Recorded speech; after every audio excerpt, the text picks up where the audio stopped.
My husband woke up at exactly 2 a.m. every night and sleep into the bedroom for 30 years. One night, I froze at what I saw. Hi, welcome to Family Revenge. I've got a new story that feels very real. At exactly 2 a.m. in -15-degree cold, my husband slipped into the bathroom just like he had for the past 34 years. Through the crack in the door, I watched him calmly crush a handful of unfamiliar pills and whisper, "Stick to the plan. June is when it ends." My blood ran cold. That night, he set a cup of tea in front of me, smiling gently. "Drink it, you'll sleep deeply tonight." I smiled back just like always and lifted the cup, then paused. Because in that moment, I knew his game was over, and mine had just begun. Thank you for being here with me. Before we begin, drop a quick comment. Have you ever had a gut feeling something was wrong, but chose to ignore it? Just yes or no. Your perspective might be what someone else needs today. A quick note. This story includes some fictionalized details to emphasize the lesson. What truly matters is the message behind it. In 34 years of marriage, I have drunk approximately 12,400 cups of herbal tea from my husband's hands. Tonight, standing in our Minneapolis kitchen at 9:30 p.m. while February wind rattles the windows and the temperature outside drops to -15. I watch Dwight brew the nightly ritual and know with the kind of certainty that comes too late to save anything that every single cup was poisoned. My name is Colleen Lockwood. I'm 59 years old, a retired internal auditor who spent 3 decades detecting financial fraud for the city of Minneapolis. I can spot a falsified invoice at 20 paces. I've uncovered embezzlement schemes hidden in spreadsheets for 7 years. But I never audited my own marriage. Dwight Lockwood, my husband of 34 years, stands at the stove in his weekend flannel shirt, the blue one I bought him for Christmas 1998, measuring loose-leaf valerian and chamomile into the ceramic teapot. He's 60 now, graying at the temples, still trim from his twice-weekly racquetball games. To anyone watching, he's the devoted husband IT manager at a Minneapolis insurance company. 2 phones clipped to his belt, preparing a soothing bedtime drink for his wife. The honey comes next. Always honey. 3 tablespoons from the glass jar with the handwritten label that simply says Clover. He stirs it slowly. I count 7 rotations clockwise, the same number every night until the amber liquid dissolves completely. "Sweetheart, drink it while it's warm," he says, setting the cup on the table beside my reading chair. "You know it helps you sleep." The steam rises, carrying the familiar scent of chamomile and something faintly bitter underneath. For 30 years, I thought that bitterness was the valerian.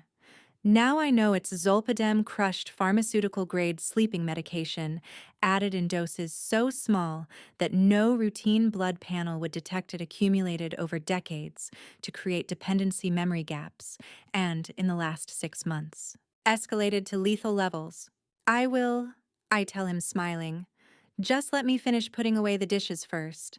He kisses the top of my head. He's done this for 34 years, and I used to find it comforting, and heads upstairs to his office. I hear his footsteps on the oak staircase, the sound of his door closing, the faint hum of his computer booting up. I pick up the cup. It's warm in my hands, almost hot. The ceramic is the pale green set we received as a wedding gift in 1992. I've drunk from these cups 12,400 times, give or take a few nights when he traveled for work, or I had the flu. Tonight I pour it down the sink. The greenish liquid swirls counterclockwise down the drain, and I watch until every drop disappears. You might ask, why didn't I notice for 30 years? Because a fraud auditor who spent 3 decades detecting financial deception assumed her marriage was the one place she didn't need to audit. Because the symptoms came on so gradually, the forgetfulness, the chronic fatigue, the unexplained dizziness, that I attributed them to aging, to menopause, to stress. Because when you trust someone completely, you don't question the cup of tea they hand you every night at 9:30 p.m. And because Dwight is very, very good at his job. I learned the truth 6 weeks ago, but that's a story for later. Tonight is about watching, waiting, counting the hours. At 2 a.m., I lie in our bed in the darkness, eyes open, listening. The digital clock on Dwight's nightstand flips from 1:59 to 2, and like clockwork, like every night for 12,416 nights, he wakes, not gradually, not with the slow surfacing of normal sleep. He wakes at exactly 2 a.m. as if an alarm only he can hear has gone off inside his head. Just the bathroom. He mumbles the same words he said for 34 years. Go back to sleep. I keep my eyes closed, my breathing steady. I've perfected this performance over decades of insomnia. He stands. I hear the soft pad of his bare feet on the hardwood floor, the creak of the third floorboard from the door, the one I've been meaning to fix since 2003. He takes the oak staircase down to the first floor, 12 steps, and I count each one in my head. Then the click of the bathroom door lock. That sound. That small metallic click. It became the soundtrack of my insomnia years ago, though I never understood why it bothered me so much. Now I know. 45 minutes. Every night, like clockwork, he stays in that locked bathroom for 45 minutes. I used to think it was a prostate issue he was too embarrassed to discuss. I suggested he see a urologist. He said he was fine. He wasn't fine. He was conducting business. Yellow streetlight filters through our bedroom blinds, casting bars of shadow across the ceiling. I stare at them and think about the teak box. It sits on the top shelf of Dwight's closet behind his winter coats. 34 years old, he brought it with him when we married, the only possession from his childhood he said he couldn't part with. Dark wood brass hinges about the size of a shoebox. Locked. Family heirloom. He told me on our honeymoon when I asked about it. Just some old papers from my grandfather. Nothing interesting. I asked again in 1995, in 2001, in 2014. It's private, he said each time with a little edge in his voice that I learned meant stop asking. So I stopped. I should have asked about the 2 a.m. ritual on our honeymoon when it first began. I should have demanded to see inside that teak box the first year he said no. But women of my generation, women, raised by strict Catholic fathers in the 1960s, we were taught a very specific lesson. A good wife doesn't pry into her husband's private business. I learned that lesson well, too well. Downstairs, I hear the bathroom door unlock, footsteps returning, the stairs creaking in reverse. Dwight slides back into bed beside me at 2:47 a.m. I don't need to look at the clock anymore. I know the timing by heart, and within 90 seconds he's asleep again. I lie awake until dawn, counting the hours until Wednesday morning when I'll drive to Whispering Pines Memory Care to visit my father. He's 85 now, his mind mostly gone to dementia, but sometimes, just sometimes, he surfaces long enough to tell me things he's been trying to say for years. Things about notebooks, and warnings, and men who aren't what they seem. Wednesday morning, and I drove through February fog to visit a man who no longer remembered my name, but who in 18 seconds of lucidity would give me the only warning that mattered. Whispering Pines. Memory Care sits on the edge of St. Paul's eastern suburbs, a low brick building that fails to disguise what it is, a waiting room for the end. The smell of industrial disinfectant and overcooked vegetables hits you the moment the automatic doors open. Room 217, third floor. I've made this walk every Wednesday for 3 years. Lester Kendrick, my father, sat in the blue recliner facing the window. At 85, he'd shrunk not just thinner, but smaller, as if dementia had compressed him. He'd been a federal judge for 32 years, the kind of man who could silence a courtroom with a look. Now he wore a cardigan with food stains and couldn't remember breakfast. The photo of my mother hung beside his bed. Lorraine Kendrick dead 26 years from a heart attack at 63. She smiled from the frame, frozen at 58 in the blue dress she loved. "Hi, Dad," I said, pulling up the visitor's chair. "It's Colleen, your daughter." He didn't turn. Most weeks went like this. I'd sit for an hour, talk about nothing, hold his hand and leave. I reached for his hand. His skin felt papery cool. Then his fingers tightened around mine. His head turned, not the slow drift of confusion, but sharp and deliberate. His eyes met mine, and for the first time in 8 months I saw my father looking back. "Helen," he whispered. I didn't correct him. When someone with Alzheimer's surfaces, you don't interrupt. "Be careful," he said, his voice rough but urgent. His grip strengthened. "The notebook. I should have told you years ago." "What notebook, Dad?" I leaned closer. "What are you talking about?" But the light in his eyes was already dimming. His hand went slack. He turned back to the window, and whoever had been speaking was gone. I sat there for another 40 minutes, but he never came back. You need to understand something about dementia. There are no coincidences in what breaks through the fog. The brain is dying in pieces, yes, but the fragments that remain are the important ones. When a mind that rarely forms sentences uses its 18 seconds of clarity to warn you, you listen. I drove home thinking about notebooks I'd never seen and warnings I didn't understand. 2 days later, Friday afternoon, I sat in Dr. Priya Shah's office at Fairview Health Clinic in Edina, waiting for answers to 6 months of wrong. Dr. Shah, a family physician in her late 40s with prematurely silver hair pulled back in a neat bun, had been my doctor for 12 years. She'd seen me through menopause, a thyroid scare, 2 rounds of physical therapy. I trusted her.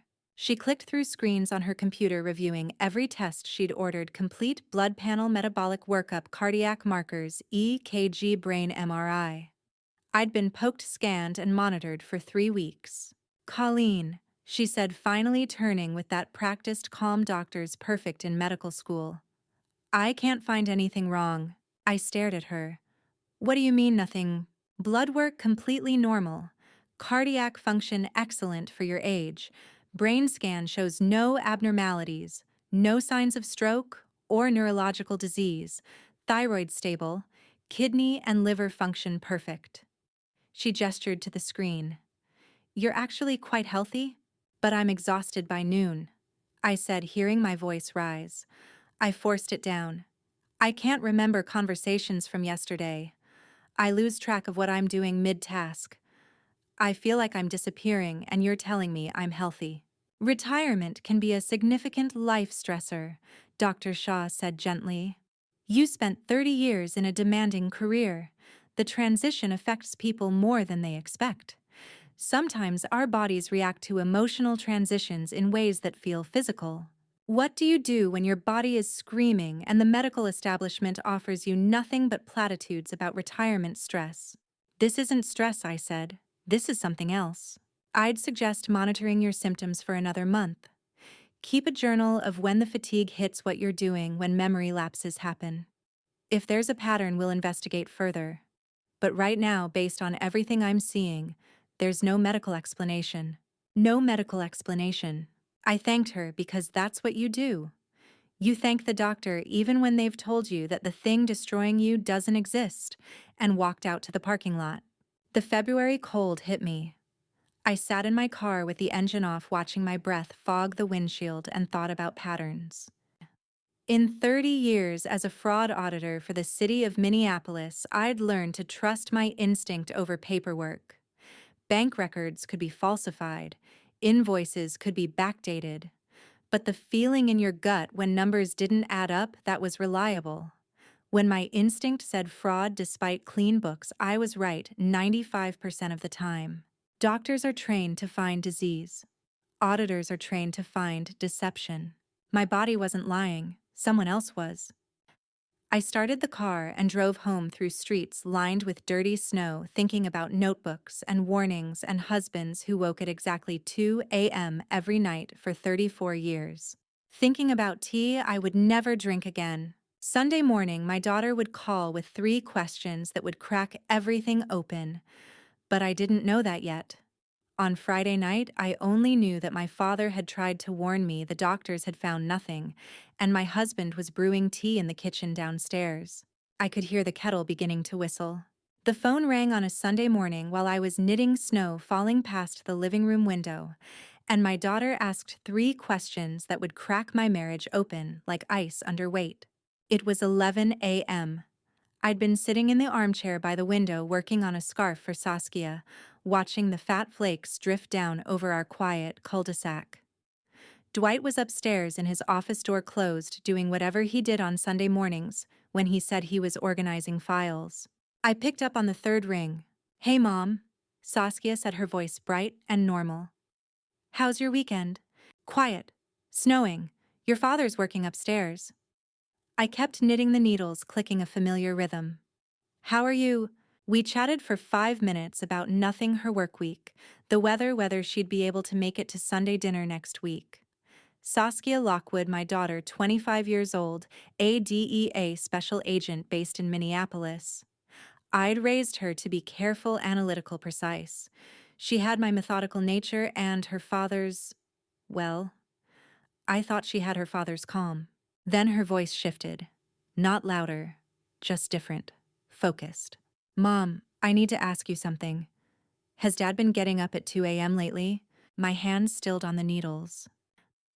"What?" "His 2 a.m. habit. Is he still doing it?" The snow kept falling outside.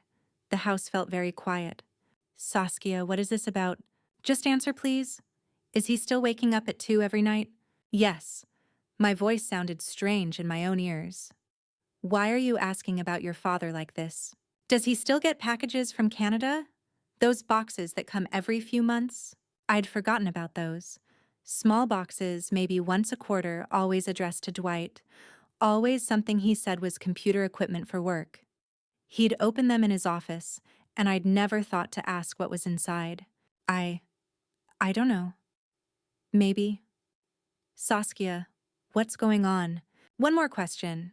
Do you know where Dad goes on Thursday nights when he says he has racquetball?" The air in the room felt thin. "He plays racquetball on Thursdays. He has for years." "Mom." Her voice was very gentle now, very careful. "If you see anything strange, anything at all that feels wrong, call me immediately. Don't text. Don't post anything online. Don't mention this conversation to anyone. Just call me directly. Do you understand?" "Saskia, you're scaring me." "I need you to trust me. Can you do that?" "Yes," I whispered.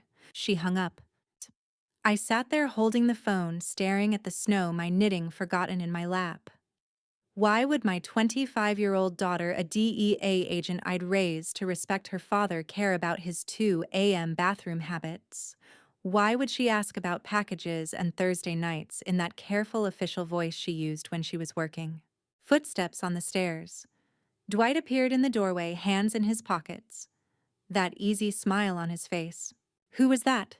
he asked. "Our daughter." He waited. I could feel him waiting. The silence stretched between us like a wire. "Just checking in," I added. "She might come for dinner next Sunday." He nodded, but something in his eyes, something I'd never noticed before, or maybe had noticed and dismissed, lingered a beat too long before he turned and went back upstairs. That night, I started taking notes. Monday. I lay awake in the dark, a small notebook hidden under my pillow, pen in my hand. At exactly 2 a.m., Dwight woke beside me. Not gradually. Not with the confused surfacing of normal sleep. His eyes simply opened and he stood. "Bathroom," he murmured. I closed my eyes, kept my breathing steady. Counted his steps down the hallway, down the stairs. Heard the bathroom door lock click. Started timing. 43 minutes later, he returned. I heard the stairs creak, felt him slide back into bed. Within 90 seconds, his breathing had deepened into sleep. I wrote in the notebook in the dark pen, moving by feel Monday.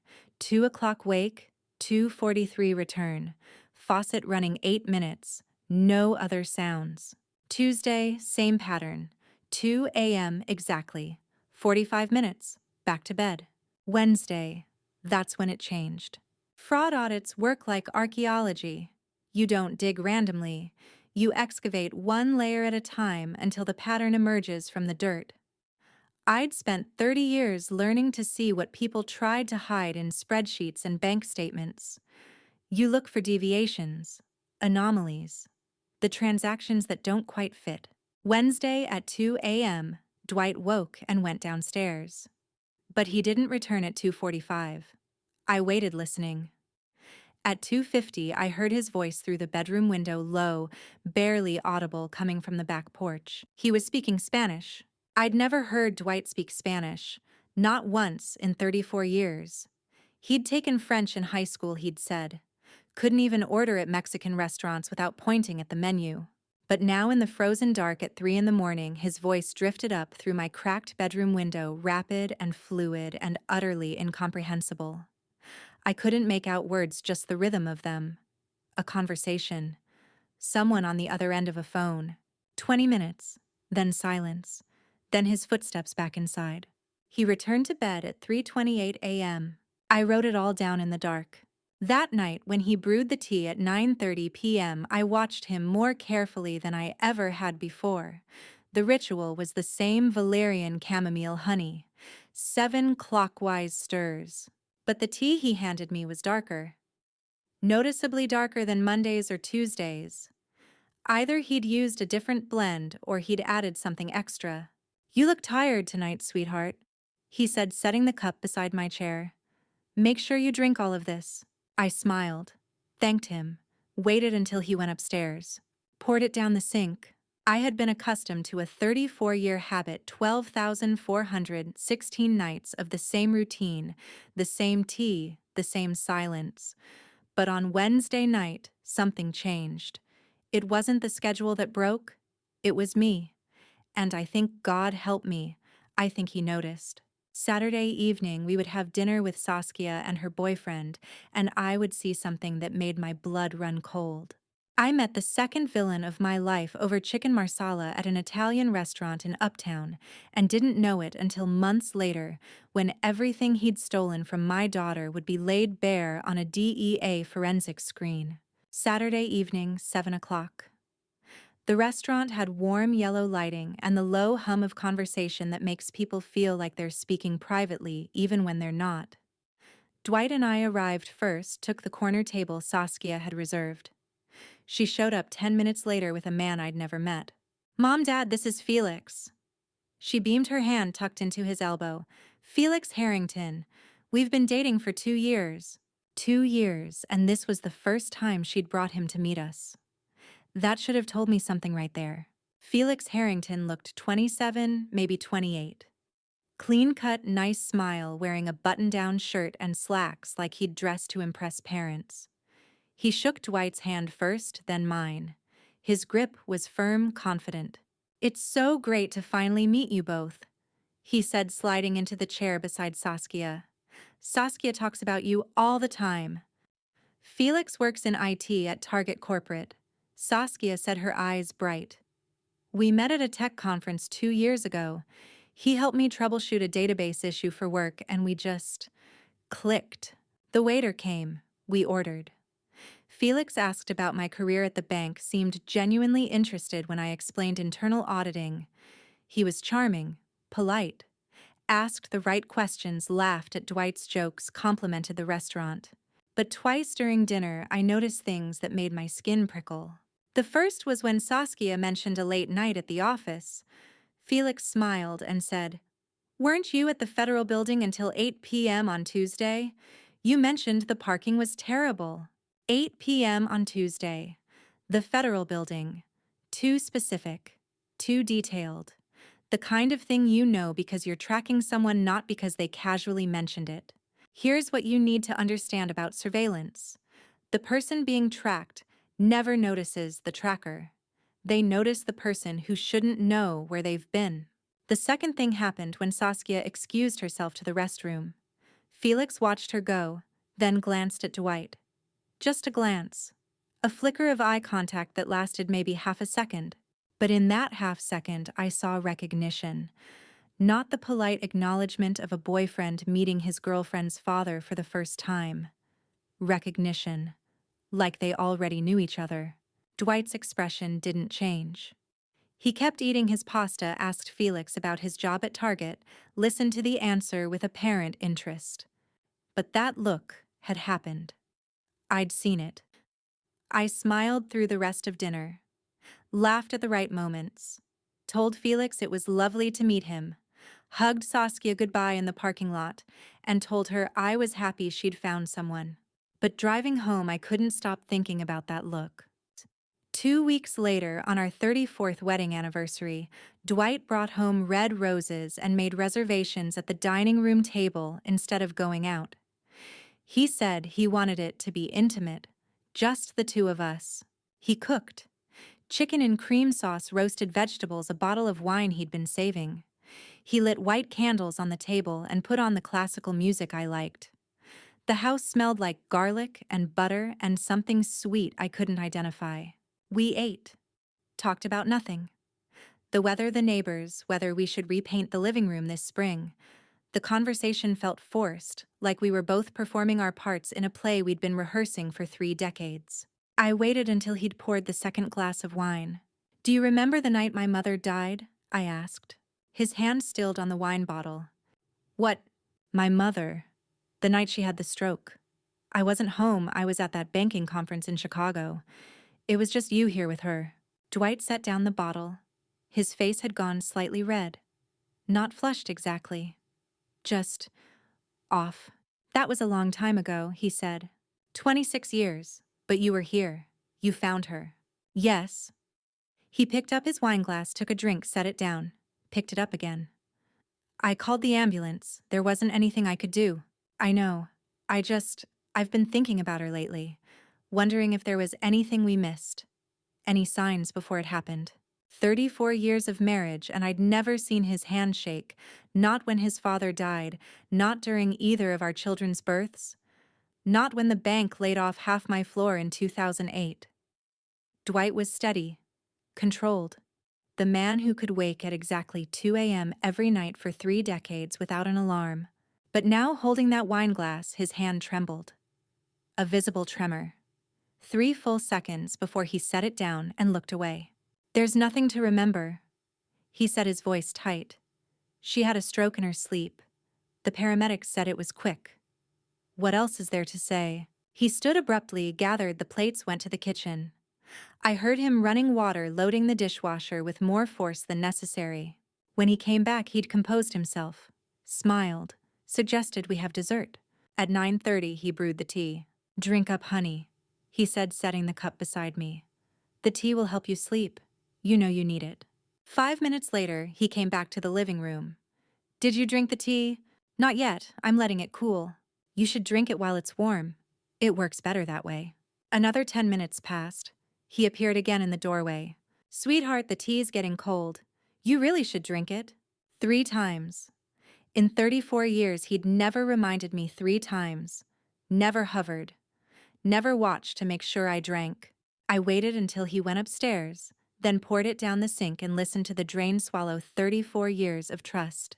In 12,416 days, I had never seen my husband's hand shake. Not once. But when I asked about the night my mother died, his hand trembled, holding that wine glass for 3 full seconds before he set it down and changed the subject. A fraud auditor learns to read micro-expressions. That wasn't surprise. It was fear. The following Wednesday, I would visit my mother's former physician and learn something that would make me cry all night on my study floor. My mother died 26 years ago on a Tuesday night in February, the same month I'm living through now, and it took me 9,495 days to suspect that my husband murdered her. Wednesday afternoon, I drove to Dr. Patricia Holbrook's clinic in Edina through sleet that turned the roads gray and slick. The clinic sat in a small medical complex near Southdale, the kind of place that still had physical file cabinets and reception staff who knew your name. Dr. Patricia Holbrook, 68 and 3 months from retirement, had been my mother's personal physician for 20 years. She'd seen Lorraine through 2 knee replacements, high blood pressure, and the chronic insomnia that made her such a light sleeper. When my mother died, Dr. Patricia signed the death certificate, stroke, natural causes, age 80. I hadn't spoken to her in 5 years, but I called that morning and asked if she still had the records. "Come in at 2, she'd said. "I'll pull the file." Now I sat across from her in an exam room that smelled like antiseptic and old coffee. The file lay on the desk between us, thick with 20 years of medical history. "Dr. Patricia, I said, I need to see my mother's death records, all of them including the toxicology report. She looked at me for a long moment, her hands folded on top of the file. Then she opened it and slid 2 pages across the desk. I've been waiting for the day you'd ask, she said quietly. The first page was the death certificate. Cerebrovascular accident. Time of death estimated at 2 a.m. Found by son-in-law pronounced dead at scene by paramedics. The second page was the toxicology screening. There were 2 oddities I never understood. Dr. Patricia said, tapping the report with one finger. Your mother had traces of benzodiazepines in her blood serum, but Lorraine never took sleeping pills. I never prescribed them for her. She was terrified of becoming dependent. She used melatonin and chamomile tea. Chamomile tea. The words sat in my chest like stones. What does that mean? I asked. It means someone gave her something she didn't normally take. A high dose, too. Enough to cause significant sedation. She paused. And the time of death? It didn't match the clinical signs. I don't understand. The paramedics estimated death at 2 a.m. based on your husband's call. But when I reviewed the body temperature and rigor mortis onset, the data suggested she'd been dead longer. Closer to midnight, maybe earlier. If you've ever dismissed a parent's worry as paranoia, Mom, you're imagining things. You understand the specific kind of guilt that comes when you realize they were right, and you sent them back into danger alone. Why didn't you say something? I whispered. To who? The police, based on what a hunch about timing and a benzodiazepine that could have been explained away as an undisclosed prescription. I was just a GP, not a forensics expert. And your husband was very convincing when he explained how he'd found her. She closed the file. But I've thought about it for 26 years. And when you called this morning, I knew. I drove home in a fog that had nothing to do with the weather. That night at 11:45 p.m., I sat in my second-floor study with only the desk lamp on. Dwight was asleep downstairs. The house was silent except for the furnace cycling and the occasional creak of old wood settling. I opened a notebook, the same kind I'd used for fraud audits at the bank, and wrote 4 points. 1. I was at a banking conference in Chicago the night my mother died. Only Dwight was home with her. 2. Benzodiazepines confirmed in her blood. She never took sleeping pills. Never. 3. 2 weeks before her death, my mother called me at work. Her voice had been urgent, worried. I saw your husband yesterday at the Southdale Mall parking lot.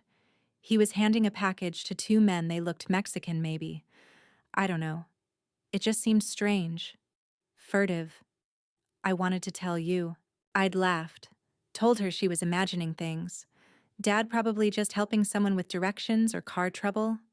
She'd sighed, said maybe I was right, and hung up. 2 weeks later, she was dead. 4. The only person home with her when she died, the only person who could have given her benzodiazepines was Dwight. He called me at 3 a.m. Chicago time. Your mother had a stroke in her sleep. He'd said, his voice shaking. I'm so sorry. She's gone. I remember crying on the hotel room floor. Remember flying home the next morning, numb and disbelieving. Remember Dwight holding me at the funeral, stroking my hair, whispering that it was quick she didn't suffer. We have to be grateful for that. 26 years, 9,495 days. And in all that time, I never questioned how my mother, who walked 3 miles every morning and had the blood pressure of a woman 20 years younger, died of a stroke in her sleep. But she didn't die of a stroke. She died because she saw my husband handing a package to cartel operatives in a mall parking lot. She died because she was a witness.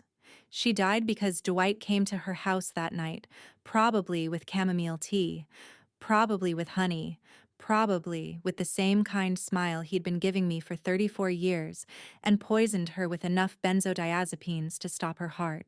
And then he called me at 3 a.m. and cried. I knelt on the wooden floor of my study and cried silently until dawn. Not the loud, gasping sobs I'd cried at her funeral. These were the tears of understanding, of guilt, of rage so pure it felt like ice in my veins. He killed my mother because she saw too much. And now he's killing me slowly, methodically, 3 milligrams at a time for 34 years, escalating in the last 6 months to finish the job by June. But there's one thing he doesn't know. One variable he never calculated when he married me to neutralize a federal judge's family. The woman he married isn't just a retired housewife. I'm a fraud auditor who spent 30 years hunting men who thought they were smarter than the system.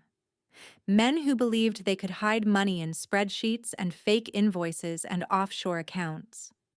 Men who never expected someone like me to excavate their lies, one transaction at a time, until the pattern emerged and the case closed. And I'm hunting him now.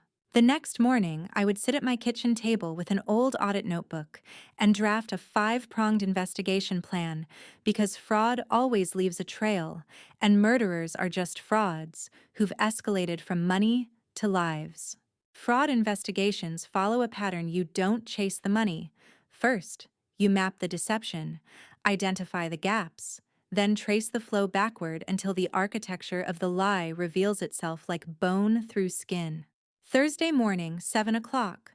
I watched Dwight's car pull away from the house through the kitchen window, counted to 60, then retrieved my old auditing notebook from the study. Leather-bound edges worn from 30 years of use. Inside methodologies, frameworks, case notes from hundreds of investigations. How to spot invoice fraud, how to trace cash through shell companies, how to read micro-expressions when interviewing suspects. How to build a case that would stand up in court or internal review. I made coffee.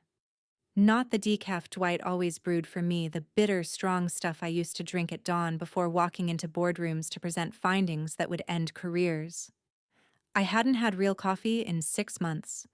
The first sip tasted like waking up. I opened the notebook to a blank page and wrote, Investigation Dwight Lockwood. Suspected crimes, murder Lorraine Kendrick. 2,000 attempted murder, ongoing criminal conspiracy, unknown scope. Then I drafted the plan. Prong 1, financial trace. Simone Oakley, former risk officer, 25-year colleague from the bank. Retired 2 years ago, but still consulted, still had access to interbank databases. Off-books request. Trace Dwight's cash flow using our joint tax returns, SSN bank account numbers. Look for the gaps, unexplained income, suspicious transfers, offshore accounts. Prong 2, chemical analysis. Collect T-sample. Find a private lab that wouldn't ask questions. Test for benzodiazepine sedatives, anything that didn't belong in chamomile and valerian. Document dosage accumulation patterns, timeline of escalation. Prong 3. The teak box. 34 years locked in his closet. Break it open if necessary. Photograph everything inside before he notices. Evidence matters more than marriage courtesy now. Prong 4. Father's notebook. The cryptic warning from the nursing home, be careful, the notebook. Search his room at Whispering Pines. If he kept records from his years as a federal judge, maybe he documented suspicions about Dwight that he couldn't articulate through the dementia fog. Prong 5. Saskia. She'd asked about the 2 a.m. Habits Canadian packages, Thursday absences. She knew something. Time to stop protecting each other and start talking. I mapped timelines for each prong. Risk assessments. Evidence thresholds, what could be pursued quietly versus what would alert Dwight's network. Here's what 30 years of fraud audits taught me: the most sophisticated criminals aren't the ones who hide evidence. They're the ones who create plausible alternative explanations for everything, so you doubt your own perception of reality. The embezzler who says the missing funds are accounting errors. The insider trader who calls it lucky timing. The murderer who brews you tea every night for 34 years and says it's because he loves you. But every fraud has a breaking point, a transaction that doesn't fit, a pattern that can't be explained away. I just had to find it. Sunday afternoon, 3 o'clock. I sat across from Saskia in a quiet coffee shop in St. Paul, far enough from Minneapolis that we wouldn't run into anyone we knew. I'd brought a manila folder. Inside Dr. Patricia's notes on my mother's toxicology report, the benzodiazepine evidence, my handwritten timeline of Dwight's 2 a.m. bathroom habits, the dates he'd insisted 3 times that I drink the tea. I slid the folder across the table. Saskia opened it, went very still, read for 30 seconds without speaking. Then she looked up at me and I saw tears in her eyes. "Mom," she said quietly, "I need to show you something." She reached into her briefcase and pulled out a file 3 times thicker than mine. Photographs, surveillance reports, financial traces, license plate numbers, time-stamped observations, 6 months of documentation. An anonymous tip came through the DEA hotline last August. She said, "Someone called in saying a regional cartel operative was living in Minneapolis under deep cover. They gave Dad's name, his address, our address." She spread the photos on the table. Dwight outside our house at 2 a.m. carrying something to his car.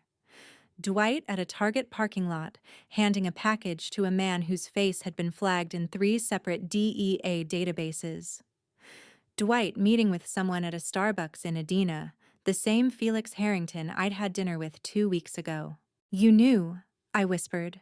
"For 6 months, you knew I was in danger and you didn't tell me." "I had no proof," she said, her voice breaking. "Just an anonymous tip and surveillance that could have been explained away. If I warned you and I was wrong, I'd destroy our family. If I was right and he found out I'd warned you." She stopped. "Mom, the tip said Dad was planning something, an escalation. The tipster said you were the target.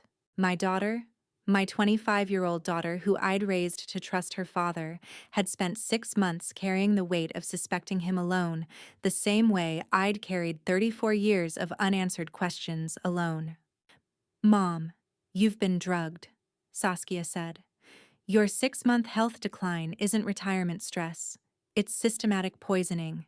And based on the timeline." She pulled out another document, a graph showing my medical appointments, symptom reports, emergency room visits. "He's escalating. The dosage is increasing. I think he's planning to finish it soon." I looked at the graph, at the surveillance photos, at my daughter's red-rimmed eyes. "How much danger are you in?" I asked. "If he knows you're DEA, if he suspects you're investigating." "I've been careful. Off-book surveillance. No official case file yet. But Mom." She leaned forward. "Felix, the boyfriend I brought to dinner. He knows things about my schedule he shouldn't know. Details about where I've been when I've worked late. I think Dad planted him 2 years ago." The coffee shop felt very cold. "We need to coordinate," I said. "My investigation, your surveillance. Pool resources. Build a case that will hold." "But quietly," Saskia said. "If he suspects either of us knows, he'll accelerate," I finished. She nodded. I had been fighting alone for 34 years, accepting strange habits, ignoring instincts, burying suspicions under layers of wifely obligation. But sitting in that coffee shop with 6 months of my daughter's DEA surveillance files spread between our coffee cups, I realized 2 things. I'm no longer alone in this fight. And my 25-year-old child, the DEA agent investigating her own father, is standing directly in the line of fire. Tuesday morning, I would walk into Simone Oakley's 14th floor office overlooking the frozen Mississippi and ask her to trace my husband's money. Money doesn't lie the way people do. Every transaction leaves a scar in the digital ledger. Every transfer, a fingerprint that forensic accountants can excavate years later if they know where to dig. Tuesday morning, 10 o'clock. The financial consulting office occupied the 14th floor of a glass tower in St. Paul, overlooking the frozen Mississippi River. Ice floes drifted past like gray ghosts. Simone Oakley sat behind her desk, 60 years old, with silver hair cut sharp and professional, wearing the same no-nonsense expression she'd worn for 25 years as risk officer at the regional Midwest bank where we'd both worked. We'd investigated fraud cases together for 2 decades.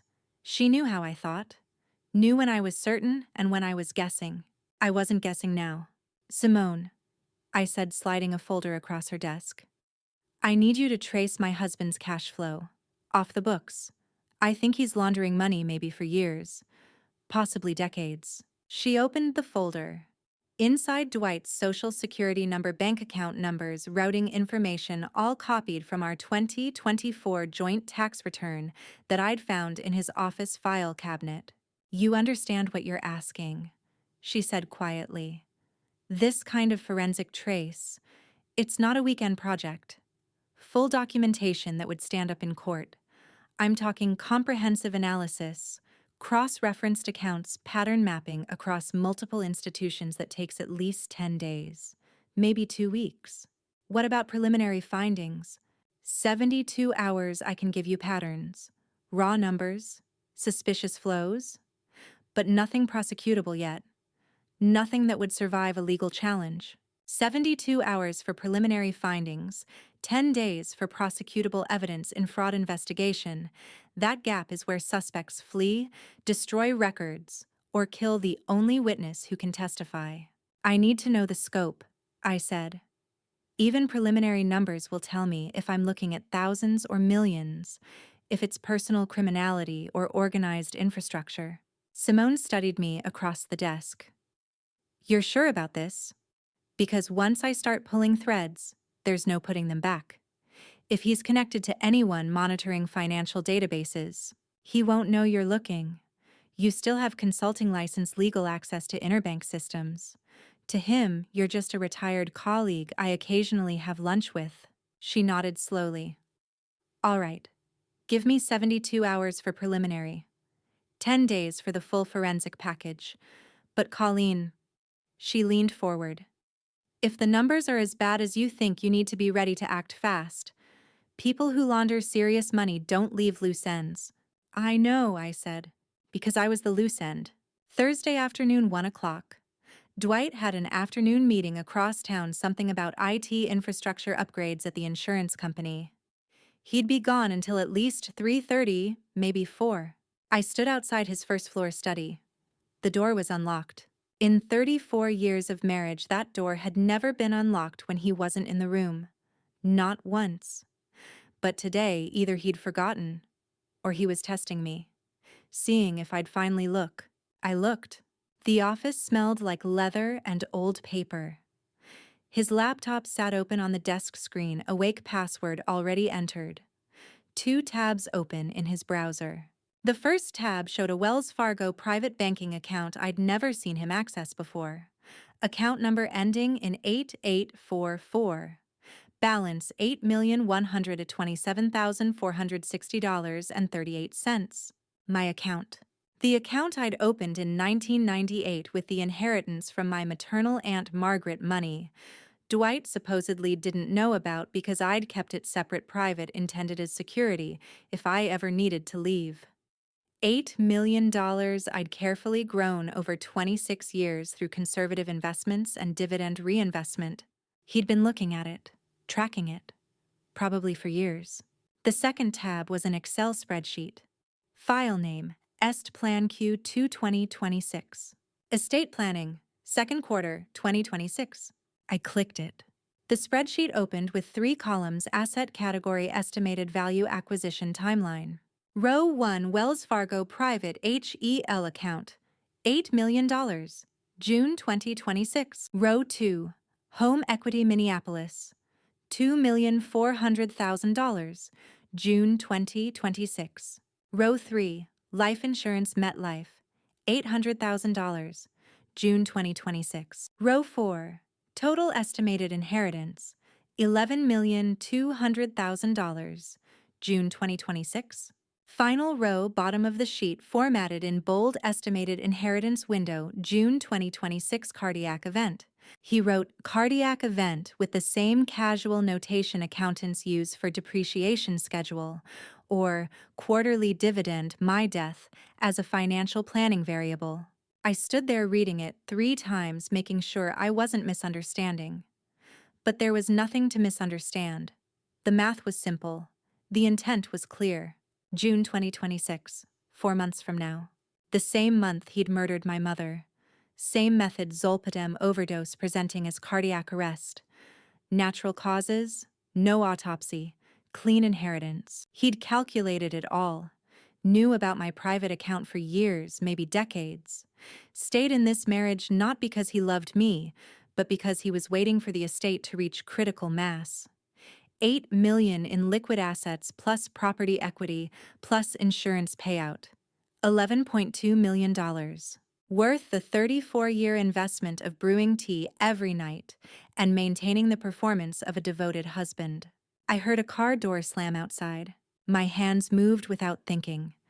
Closed the Excel file, closed the browser tabs, checked the room to make sure nothing was disturbed. Left the office, pulled the door shut behind me, walked upstairs to the bedroom. 15 seconds later, I heard Dwight's key in the front door. "Honey, I'm home," he called. I came downstairs, smiled, asked how the meeting went. "Productive," he said, kissing my cheek. "Very productive." That night, I couldn't sleep. Lay in the dark, listening to him breathe beside me, thinking about June. 4 months, 120 days. He'd known about my money for years. He'd married me to access my father's judicial leverage and stayed for the eventual $11 million inheritance. And in 4 months, I was scheduled to die of the same cardiac event that killed my mother, my death, formatted in Arial 11-point font on a spreadsheet filed under estate planning, tracked like quarterly earnings. Monday night, I would collect a sample of the herbal tea and watch him brew 2 separate cups, mine noticeably darker than his. Monday night. I watched my husband prepare the nightly chamomile tea ritual in our kitchen, understanding now that the darker brew in my cup wasn't just stronger tea, it had been weaponized for 34 years.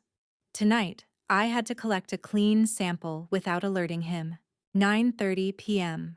The kitchen smelled like honey and chamomile. Dwight stood at the stove with the ceramic teapot measuring loose-leaf chamomile and valerian with the precision of 12,000 repetitions. 2 cups on the counter, his and mine. I watched him steep his cup for exactly 2 minutes, then remove the infuser. The liquid came out pale amber, almost translucent. Then he placed the same infuser in my cup and let it sit for 5 minutes. When he finally removed it, my tea was deep mahogany, dark enough you couldn't see the bottom. He knows you like it strong, I'd told myself for 34 years, never questioning why his cup looked completely different. He added 3 tablespoons of honey to mine, stirred 7 times clockwise.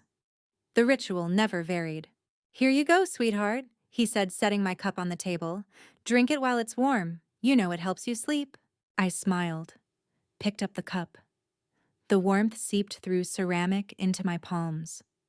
Brought it to my lips and took a small sip, enough that he'd see me drink, not enough to swallow more than drops. The honey masked most of the bitterness, but something chemical remained underneath.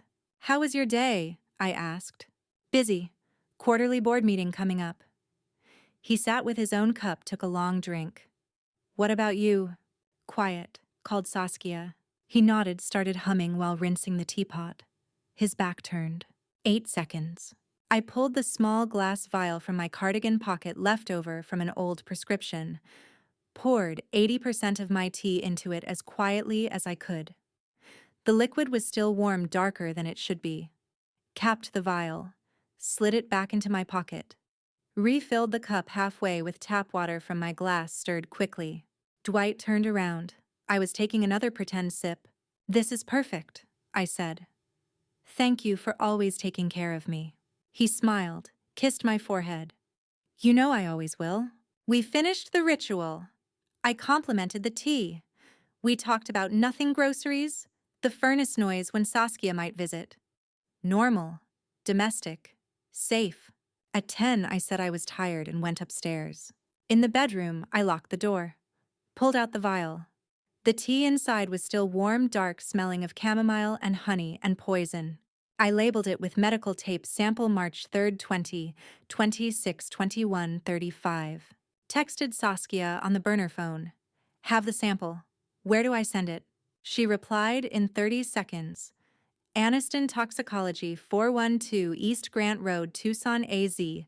Private lab, 48-hour turnaround. No law enforcement trail. Ship overnight, signature required. I'll alert them.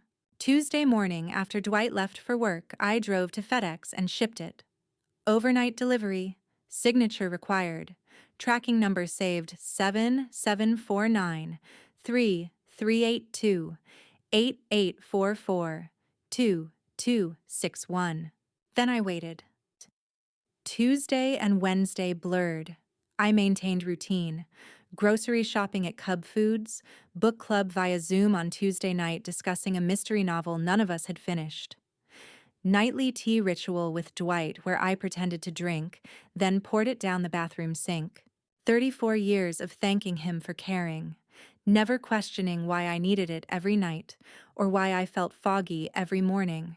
The memory gaps I'd attributed to age, misplaced keys, forgotten appointments, mid-conversation blanks, senior moments, starting at 50, not 80. The pattern had been so gradual I'd normalized it. Wednesday, 4 o'clock. Target parking lot on Snelling Avenue. I sat in my Honda Accord engine running against the March cold. Saskia's unmarked sedan pulled in 3 spaces away. She walked over, slid into my passenger seat holding 2 printed pages. Preliminary results, she said. Not prosecutable yet, but you need to see this. The Aniston toxicology report? Finding 1 zolpidem detected at 3.2 milligrams concentration. Below standard toxicology panel threshold. Explains why routine physical exams never flagged it. Finding 2 hair strand analysis shows chronic exposure patterns spanning 30-plus years. Consistent low-dose range of 2.5 to 4 milligrams. Finding 3 recent 6-month escalation evident. Dosage climbing from 4 milligrams to estimated 8 to 9 milligrams current range. Finding 4 projected lethality, 10 to 12 milligrams sustained dose over 2 to 3 months would cause cardiac event. Official cause of death, natural causes. No autopsy typically performed. Finding 5 biological effects chronic low dose, induces memory impairment, sleep dependency, cognitive fog, not acute toxicity, undetectable without targeted testing. I read it twice, then looked at Saskia. This is preliminary, she said quietly. Not prosecutable. Defense would argue contamination dosage variance consensual use. We need corroboration prescription record supplier chain motive. My mother? I said. Lorraine. What if he used the same method on her? Saskia went very still. She died of cardiac event 26 years ago, right? Yes, I was out of town. Dwight was the only one with her. If he used the same method back then. She paused. Exhumation is possible, but that's a door you can't close once it's open. You need to decide if you want to go there. I stared at the toxicology report. My mother's death, my scheduled June death, both cardiac events, both natural causes. Her death might have been his proof of concept. I need time to think, I said. Saskia squeezed my hand. You're not my victim witness yet. You're gathering evidence as a private citizen. Once you're ready to go, official DEA steps in. Until then, you're legally on your own. She left. I sat alone staring at those 2 pages. Texted Dwight. Running late, start dinner without me. Drove to Walgreens. Bought melatonin supplements. 3 milligram tablets. Over the counter. Safe. At home, I went to the kitchen and found the chamomile tea canister on the shelf where it had sat for 34 years. Threw it in the garbage. Replaced it with decaf herbal tea bags from the pantry, similar enough he might not notice immediately. Tonight he'd brew the tea. I'd perform the ritual. But I wouldn't swallow. He'd been making me swallow poison for 34 years. My turn to stop. Saturday morning, I drove to Whispering Pines to collect the box the staff had called about my father's intake belongings stored since he'd moved into memory care in 2019. He'd died 3 months ago, and I'd been putting off the final administrative tasks. Now, I needed them. Nurse Callahan met me at the front desk, a woman in her mid-40s with kind eyes and tired hands. She'd been on staff since my father's admission. Your father kept asking for this box the last few months, she said, carrying a medium-sized cardboard storage container from the back office. Even through the dementia, he'd get agitated and say you'd need it someday. We didn't understand what he meant, but we kept it safe for him. I took the box. It was lighter than I expected.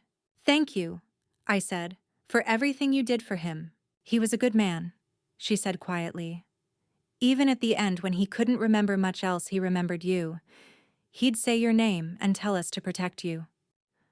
I drove home with the box on the passenger seat, waited until I was alone in the house Dwight was at his Saturday racquetball game, or wherever he actually went on Saturday mornings before opening it.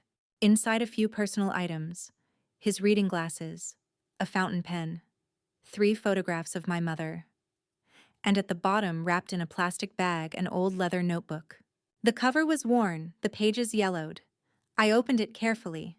Trial notes. Years of them dating from 1990 to 2005. My father's handwriting, precise and methodical, documenting cases he'd presided over as a federal judge. Drug trafficking cases mostly. Money laundering. Organized crime. I flipped through slowly, not sure what I was looking for. Then I found it. May 1992. 2 months before my wedding. The entry read, "CL's new fiancé R. Lockwood. Met at charity event, Minneapolis Library Foundation, March 1992. Financial profile suspicious. IT manager, salary $58,000, but drives $85,000 vehicle BMW 5 Series, paid cash per dealer inquiry. Chicago operation ties name, appears in case. Number 47. B. Witness list, declined to testify, immunity granted. Cannot prove connection without compromising CL. Is safety, must wait for concrete evidence. Watching." I read it 3 times. My father knew. He'd known from the beginning. He'd run background checks, traced financial records, connected Roger to a Chicago drug case, all before I walked down the aisle. And he'd said nothing. I turned the page. June 1992. Wedding proceeded. RL now son-in-law. Surveillance continues. No overt criminal activity detected, but financial anomalies persist. CL appears happy. Intervention without proof would destroy family. Waiting. July 1995. 3 years married, still no concrete evidence. Beginning to think initial suspicions unfounded. Perhaps coincidence. December 2000. Lorraine's death. Cardiac event, paramedics ruled natural causes, but RL was alone with her. Toxicology standard panel showed nothing. Cannot pursue without probable cause. God forgive me if I'm wrong. March 2005.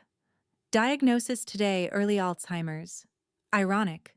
Spent 13 years collecting evidence I never found, and now I'm losing the capacity to remember why I started. Must tell CL before the fog takes me completely. That was the last entry. The pages after were blank. How many dinners did I sit across from him, unaware I was married to a ghost? How many times had my father smiled at Roger across holiday tables, shook his hand, pretended everything was fine while carrying this weight alone? He'd tried to protect me, tried to find evidence, but the Alzheimer's had taken him before he could finish. I closed the notebook and sat on my study floor crying for my father, who'd known and never told me, who'd watched me build a life with a man he suspected was a killer, who'd died with that burden still locked inside his failing mind. Monday morning, 10 o'clock. I sat across from Simone in her 14th floor office overlooking the frozen Mississippi. She had a folder on her desk thick with printed pages. 10 days, she said. I've traced what I could with the time you gave me. This is preliminary. I need another week for court-ready documentation. But Colleen, you need to know the scale now. She opened the folder. Spreadsheets, wire transfer records, account statements. Your husband has a Cayman Islands shell company called Northland IT Consulting LLC. It's been receiving transfers of approximately $200,000 per month for the last 15 years. That's $36 million in that account alone. I stared at the numbers. But that's just one account, Simone continued. I've found 4 so far. Cross-referencing the transaction patterns and routing numbers, I estimate total cash flow through these accounts at over $200 million in the last 15 years. Could be longer, I can only trace back to 2011 with current access. $200 million, I said. The words felt unreal. Colleen, your husband, is a high-level money launderer for a major organization, based on the routing patterns and source countries, Mexico, Colombia, Panama. I'm confident it's cartel money. This isn't some side scheme. He's a financial architect for organized crime. For how long? Active operation, at least 15 years that I can document. Possibly longer. The sophistication of the structure suggests this wasn't his first rodeo. He knew exactly what he was doing. 200 million reasons to kill me. To silence the federal judge's daughter who might eventually ask questions. To inherit my 8 million and disappear into a new identity with a 9-figure nest egg. I need another week for the full forensic package, Simone said. Court-ready documentation, complete transaction trees, entity relationships. But you needed to know now you're not married to a small-time criminal. You're married to someone who moves more money than most corporations. She handed me the folder. On top, a handwritten note. If you confront him now, you're dead. We build the case first. I left her office and sat in my car in the parking ramp for 20 minutes holding that folder. 34 years married to a cartel accountant. My father had known suspected at least, and he'd been dead 3 months too late to ask why he'd stayed silent, why he'd let me marry a monster, why he'd chosen my temporary happiness over my permanent safety. But I knew the answer. He'd done what he thought would protect me. Watched. Waited. Hoped he was wrong. Just like I'd been doing for 34 years. The difference was I now had proof. And unlike my father, I still had time. Wednesday morning, I stood at the kitchen window watching a veterinary van idle in front of the Hollis house across the street. 2 technicians in navy scrubs carried a stretcher bearing a motionless golden retriever, Rusty Gregg's beloved 12-year-old companion. The dog's tongue lolled from its mouth, eyes half closed. Dead or dying, I couldn't tell from this distance. Roger appeared beside me with coffee, his expression appropriately sympathetic. Poor old Rusty. Gregg must be devastated. I accepted the mug without drinking, watching him watch the scene. His face showed nothing but neighborly concern. Behind me, my phone vibrated twice Simone's signal that she'd uploaded new findings to our encrypted folder. I ignored it, maintaining my performance. What do you think happened? I asked. Roger shrugged, sipping his own coffee. Old dog. Could be anything. Heart, kidney, stroke. But Rusty wasn't that old. And 3 nights ago, around 2 in the morning, I'd heard him barking persistently from the Hollis backyard, unusual for a dog who typically slept through the night. I'd been awake myself, unable to sleep, after reviewing Simone's preliminary forensic trace. The barking had continued for perhaps 20 minutes before stopping abruptly. Now Rusty was being removed on a stretcher. I thought about the arsenic in my own system, the selenium, the mercury compounds designed to mimic natural age-related decline. I thought about my mother's accidental death staged so carefully no one questioned it. And I wondered, would Roger eliminate a witness, even a 4-legged one? Across the street, Gregg Hollis emerged from his house, face crumpled with grief. The technician spoke to him briefly before loading Rusty into the van. When it pulled away, Gregg stood alone on his lawn shoulders, shaking. Roger set down his mug. I should go offer condolences. Gregg and I have that business history. Business history. This was news to me. Roger's expression shifted almost imperceptibly, a micro-tell I'd learned to recognize after 3 decades. The slight tightening around his eyes that meant he'd revealed something unintended. Just some consulting work years ago. Minor project? I've mentioned it. He hadn't. In 34 years of marriage, Roger had never once mentioned any professional connection to our neighbor. After Roger left the house, I pulled up Simone's latest upload on my tablet. Among the financial trails and shell company documentation, she'd included a section I hadn't requested a comprehensive list of Roger's known associates and business contacts in the Minneapolis area. Greg Hollis appeared on page 3. According to Simone's research, Greg had worked as a mid-level manager at Northland IT Consulting LLC, the same Cayman-based shell company Roger used for money laundering from 1998 to 2003. He'd left under unclear circumstances, took a settlement, and never worked in tech again. Now he drove for a courier service and lived modestly across the street from us. A settlement. That usually meant buying silence. I watched through the window as Roger spoke with Greg on the lawn. From this angle, I couldn't read lips, but their body language told a story. Roger's hand on Greg's shoulder, Greg's posture rigid but compliant. Not the natural interaction between casual neighbors. This looked like a debtor and creditor. Or a blackmailer and his mark. When Roger returned 20 minutes later, he was thoughtful. Greg's taking it hard. Apparently Rusty got into something toxic in the backyard. Rat poison, maybe, though Greg swears he doesn't use it. How terrible, I said, meaning it. Roger moved to his study without elaborating. I waited until I heard his keyboard clicking before texting Simone, need deep background on neighbor Greg Hollis. Connection to Roger through Northland IT. Also, can you determine if dog poisoning forensically traceable? Her response came in seconds, already running Hollis. Redog only if tissue samples preserved and tested. Unlikely in routine pet death. Smart. If Roger had poisoned Rusty, he'd have done it with something that would metabolize quickly or mimic natural causes. Just like he'd done to my mother. Just like he was doing to me. But why kill a dog? The answer crystallized as I replayed Sunday night in my mind, Rusty barking at 2 a.m. The same time my father's notebook documented Roger's pattern of leaving the house for what he'd assumed were meetings. The same time frame when Roger thought I was safely sedated by whatever he'd added to my evening tea. Rusty had been a witness. An inconvenient alarm system that might wake the neighborhood wake me during Roger's nocturnal activities. So Roger had eliminated him. Friday evening, I sat in bed reviewing everything we knew. The poisoning, the money laundering, the Sinaloa cartel connections, my father's 30-year investigation, my mother's murder, and now a dog killed for barking at the wrong time.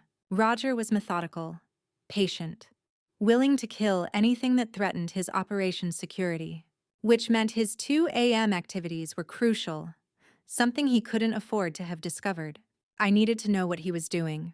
Roger entered the bedroom at 10:30, already in pajamas, expecting our normal Friday routine. "Early night?" he asked, sliding under the covers.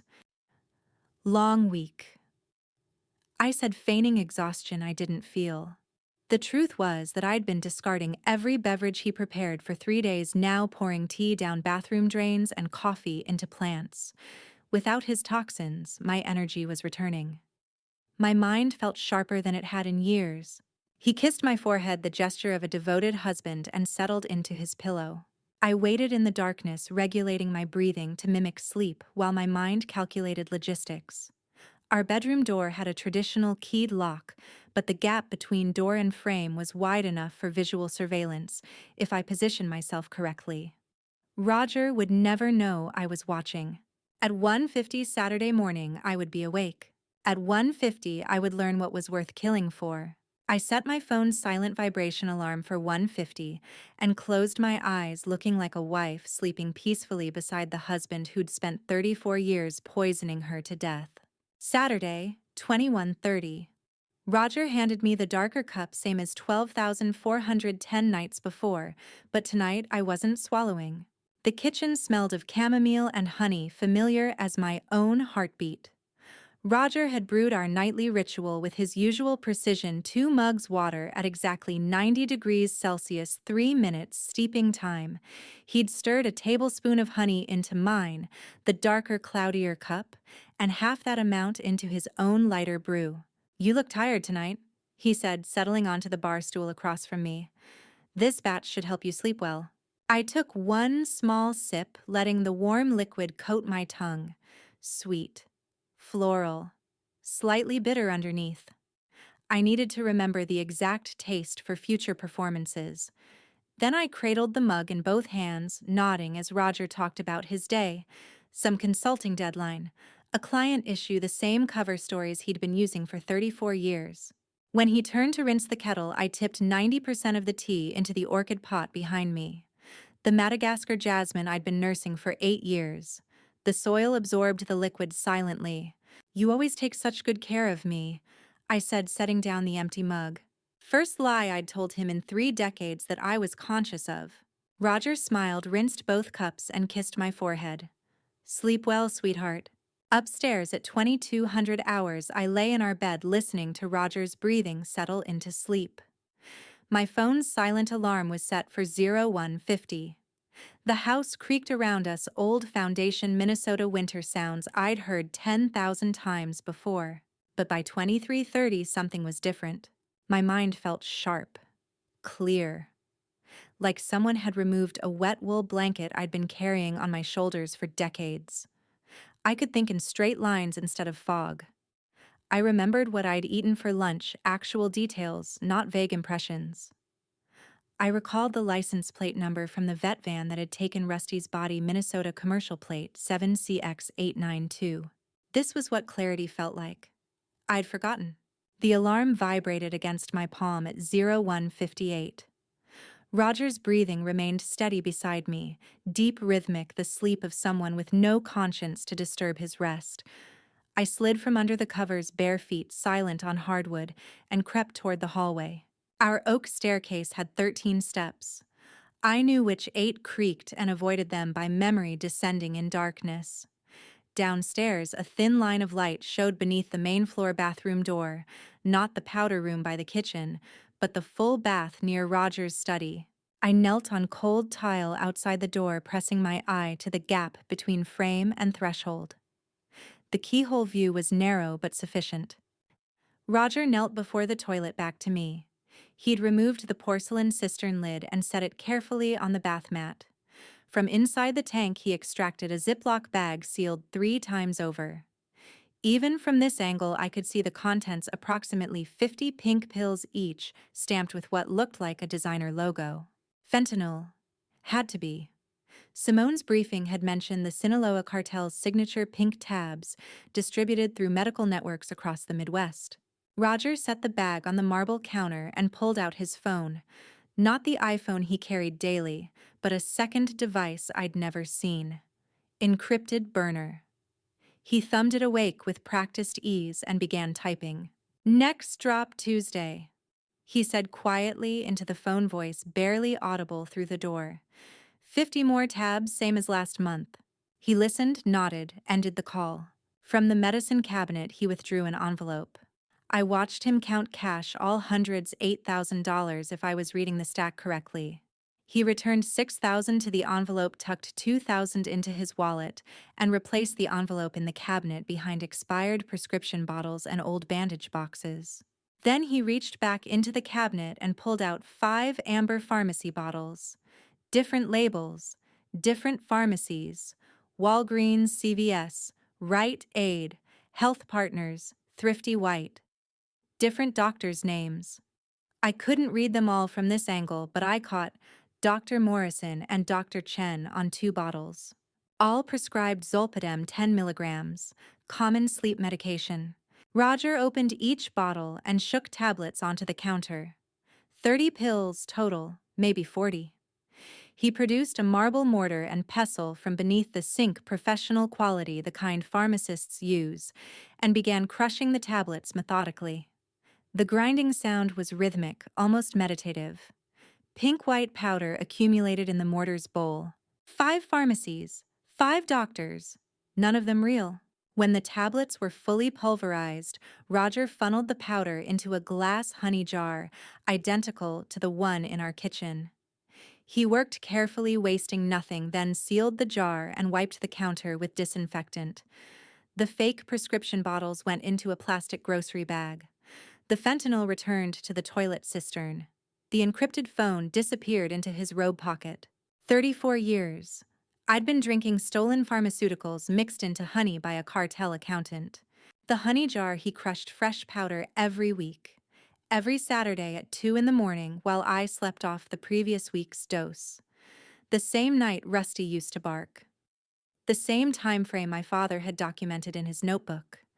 The same operational pattern repeated 1,200 times since our wedding. I'd never bought honey from a grocery store. Roger always handled it, always brought home fresh jars, always insisted on preparing my tea himself because he knew exactly how I liked it. He'd been feeding me diverted prescriptions from his cartel's medical network crushed fresh every week for 34 years. Roger sealed the new jar, returned it to the plastic bag with the empty prescription bottles, and checked his watch. 0243. He'd be back upstairs in minutes. I crawled backward through the hallway, legs numb from kneeling, and pulled myself up the stairs using the banister. My heart hammered so hard I thought it might wake him. In the guest bathroom, I locked the door and sat on the closed toilet lid, shaking. Fentanyl distribution. 8,000 in monthly cash. Prescription diversion across 5 pharmacies. And somewhere in that medicine cabinet, an envelope with $6,000 more and evidence of a drug network that had been operating out of my home for 3 decades. Roger didn't buy honey from the grocery store. He crushed stolen zolpidem every Saturday at 2 a.m.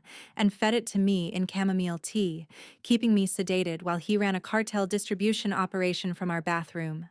I pressed my forehead against the cool tile wall and tried to remember how to breathe. Sunday morning, I cracked eggs into the skillet and performed the role of wife, who slept through the night, unaware her husband crushes stolen pharmaceuticals at 2 in the morning. My hands shook holding the whisk. I switched to my left hand, the tremor less visible, and beat the eggs with focused precision. Behind me, Roger poured coffee.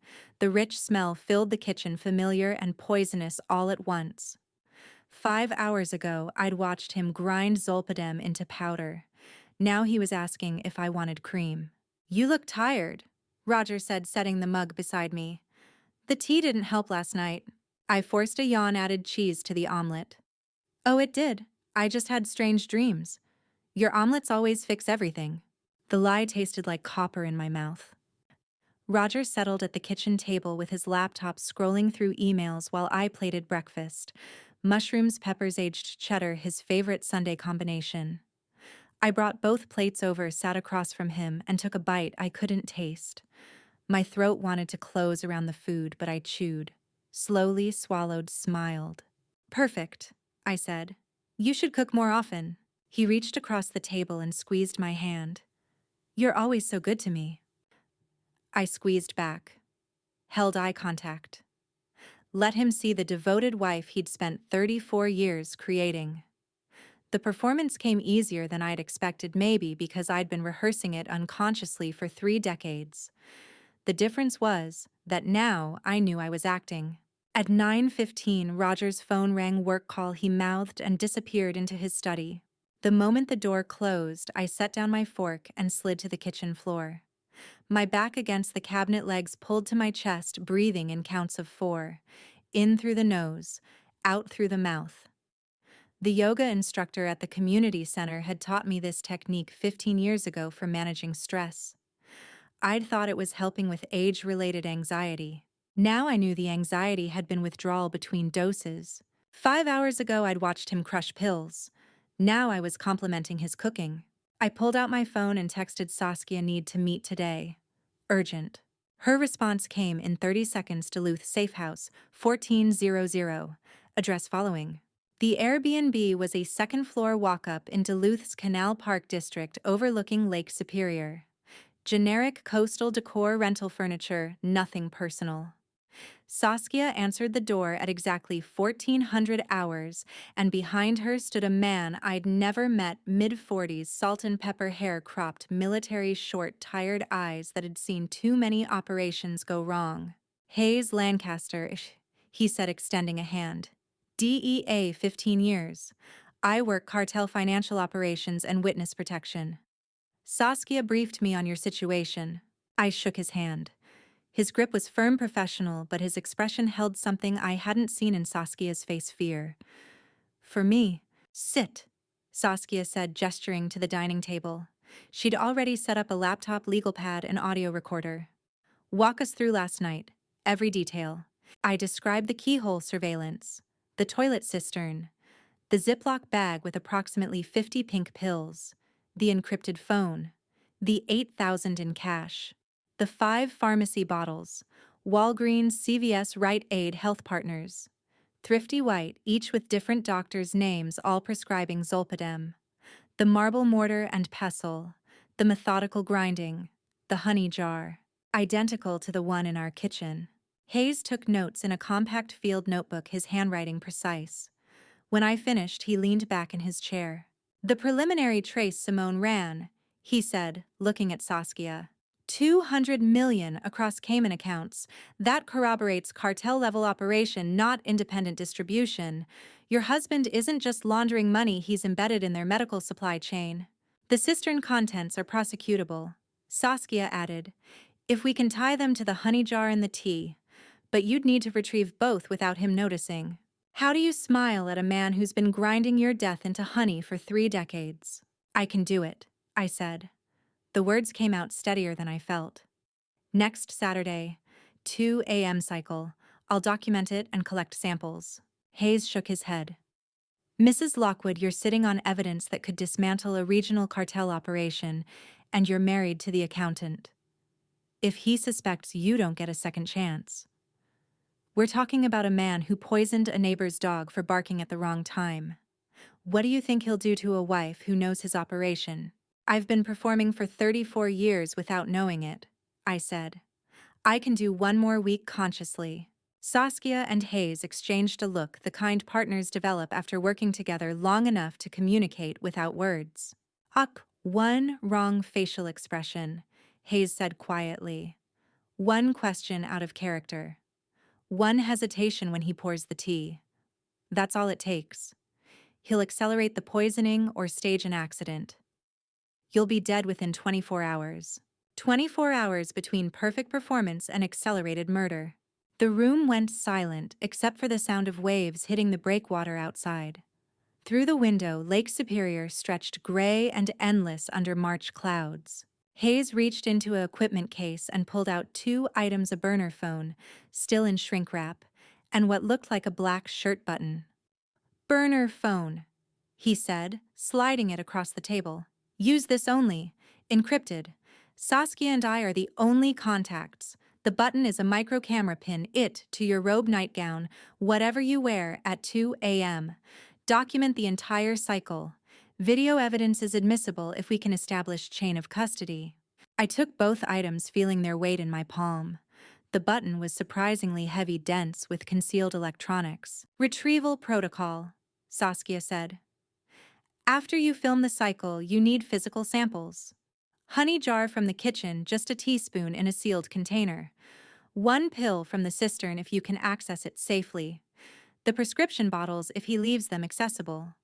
Photograph everything with the button camera before you touch anything. And if he wakes up? I asked. You flush whatever you're holding, go back to bed, and text us immediately, Hayes said. We extract you within the hour. But your cover's blown. We'd have to move you into protection before he can retaliate. Saskia walked me to my car as the sun started setting over the lake. The temperature had dropped, Minnesota March winter refusing to release its grip. She opened my driver's side door but didn't let me get in. You go home tonight and act like the wife who doesn't know, she said. 1 facial tic, 1 hesitation when he pours the tea, that's all it takes. 24 hours between me and death. I drove home in darkness, the burner phone and button camera hidden in my purse, and tried to remember how to breathe. Sunday night, the burner phone vibrated as I pulled into the garage. Hayes Lancaster's number. We have a problem, he said. Captain Thornton can't know about the raid until the warrant is signed. I sat in the darkened car, Roger visible through the kitchen window. Why, adding Saskia now. A click, then my daughter's voice joined. Mom, I'm here. Hayes' continued tone clipped. Saskia's captain has stalled her requests for 2 months.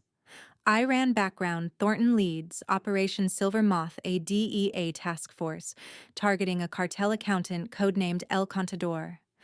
High-level money launderer Sinaloa Connections multi-state operation. The implications settled like ice. You think Roger is El Contador. I think Thornton knows, Hayes said. If he finds out we're moving on Roger Lockwood before Silvermoth is ready, he'll pull jurisdiction. We lose everything. Saskia's voice came through tight with anger. My captain has been protecting Dad for months. Every delay he knew something he wasn't sharing. So we build the case in 7 days. I said, then force his hand with a signed warrant he can't ignore. Exactly. Hayes confirmed. You pour the tea for 5 to 7 nights document with the button camera. Saturday's 2 a.m. cycle. I need audio where an Apple Watch record everything. Combined with Simone's financial trace and video evidence, I can secure a warrant through a federal magistrate who won't tip Thornton until it's signed. And then, Saskia asked, we execute before he can interfere, Hayes said. 3-person operation. You, me, and your mother as witness. We go dark until it's done. Roger moved through the kitchen, probably wondering where I was. I need to go inside. One more thing, Hayes said. Check your devices, all of them. If Roger's been ahead of us, he's got a source. The call ended. I hid the burner in the garage toolbox and walked into the house like a wife returning from errands. Monday evening, 2100 hours, the burner rang again. Saskia's number, but when I answered, all I heard was sobbing. What happened? Felix, she choked out. It was Felix the whole time. My daughter fell in love with my husband's spy. Tell me why, I said, moving to my study and closing the door. Her breathing steadied enough to speak. Hayes said to check devices. I took my phone to DEA Forensics. They found a hidden tracking app installed 22 months ago. Recording calls, GPS text messages. Every conversation about you, about Dad, about our investigation. Where does the data go? He'd him Felix Harrington's IP address. She said his name like it hurt. I fell in love with a mole. Every failed raid for 2 years was my fault. I gave Dad everything, our family, the case, the DEA strategy. 22 months. Saskia had started investigating her grandfather's death 2 years ago. Within weeks, she'd met Felix, late 30s, handsome consultant, charming, supportive, through long nights reviewing cold cases. Roger had planted him like a landmine. Where is Felix now? I don't know. Saskia's voice cracked. He hasn't been home in 3 days, vanished right after I visited you with the lab results. He knew I was getting close. 3 days ago. The same day Saskia told me about the arsenic and selenium. The same day Felix would have heard every word through the tracking app, then reported to Roger. 22 months of pillow talk delivered straight to the cartel accountant. I really loved him, Saskia whispered. I told him about your results, about Simone's bank trace, about the safe house plan. I didn't know. Before I tell you what I said to my daughter in that moment, I need to ask, are you still with me? Comment your prediction in 1 sentence. What do you think I told Saskia about Felix's betrayal and what comes next? The next part includes some dramatized details to convey the emotional weight of this moment. The lesson is, what I hope stays with you. Send me your address, I said. I'm coming over. I drove 45 minutes through Minneapolis traffic, the burner on the passenger seat. Roger had known about our investigation for nearly 2 years, which meant he'd been escalating my poisoning, knowing I was closing in.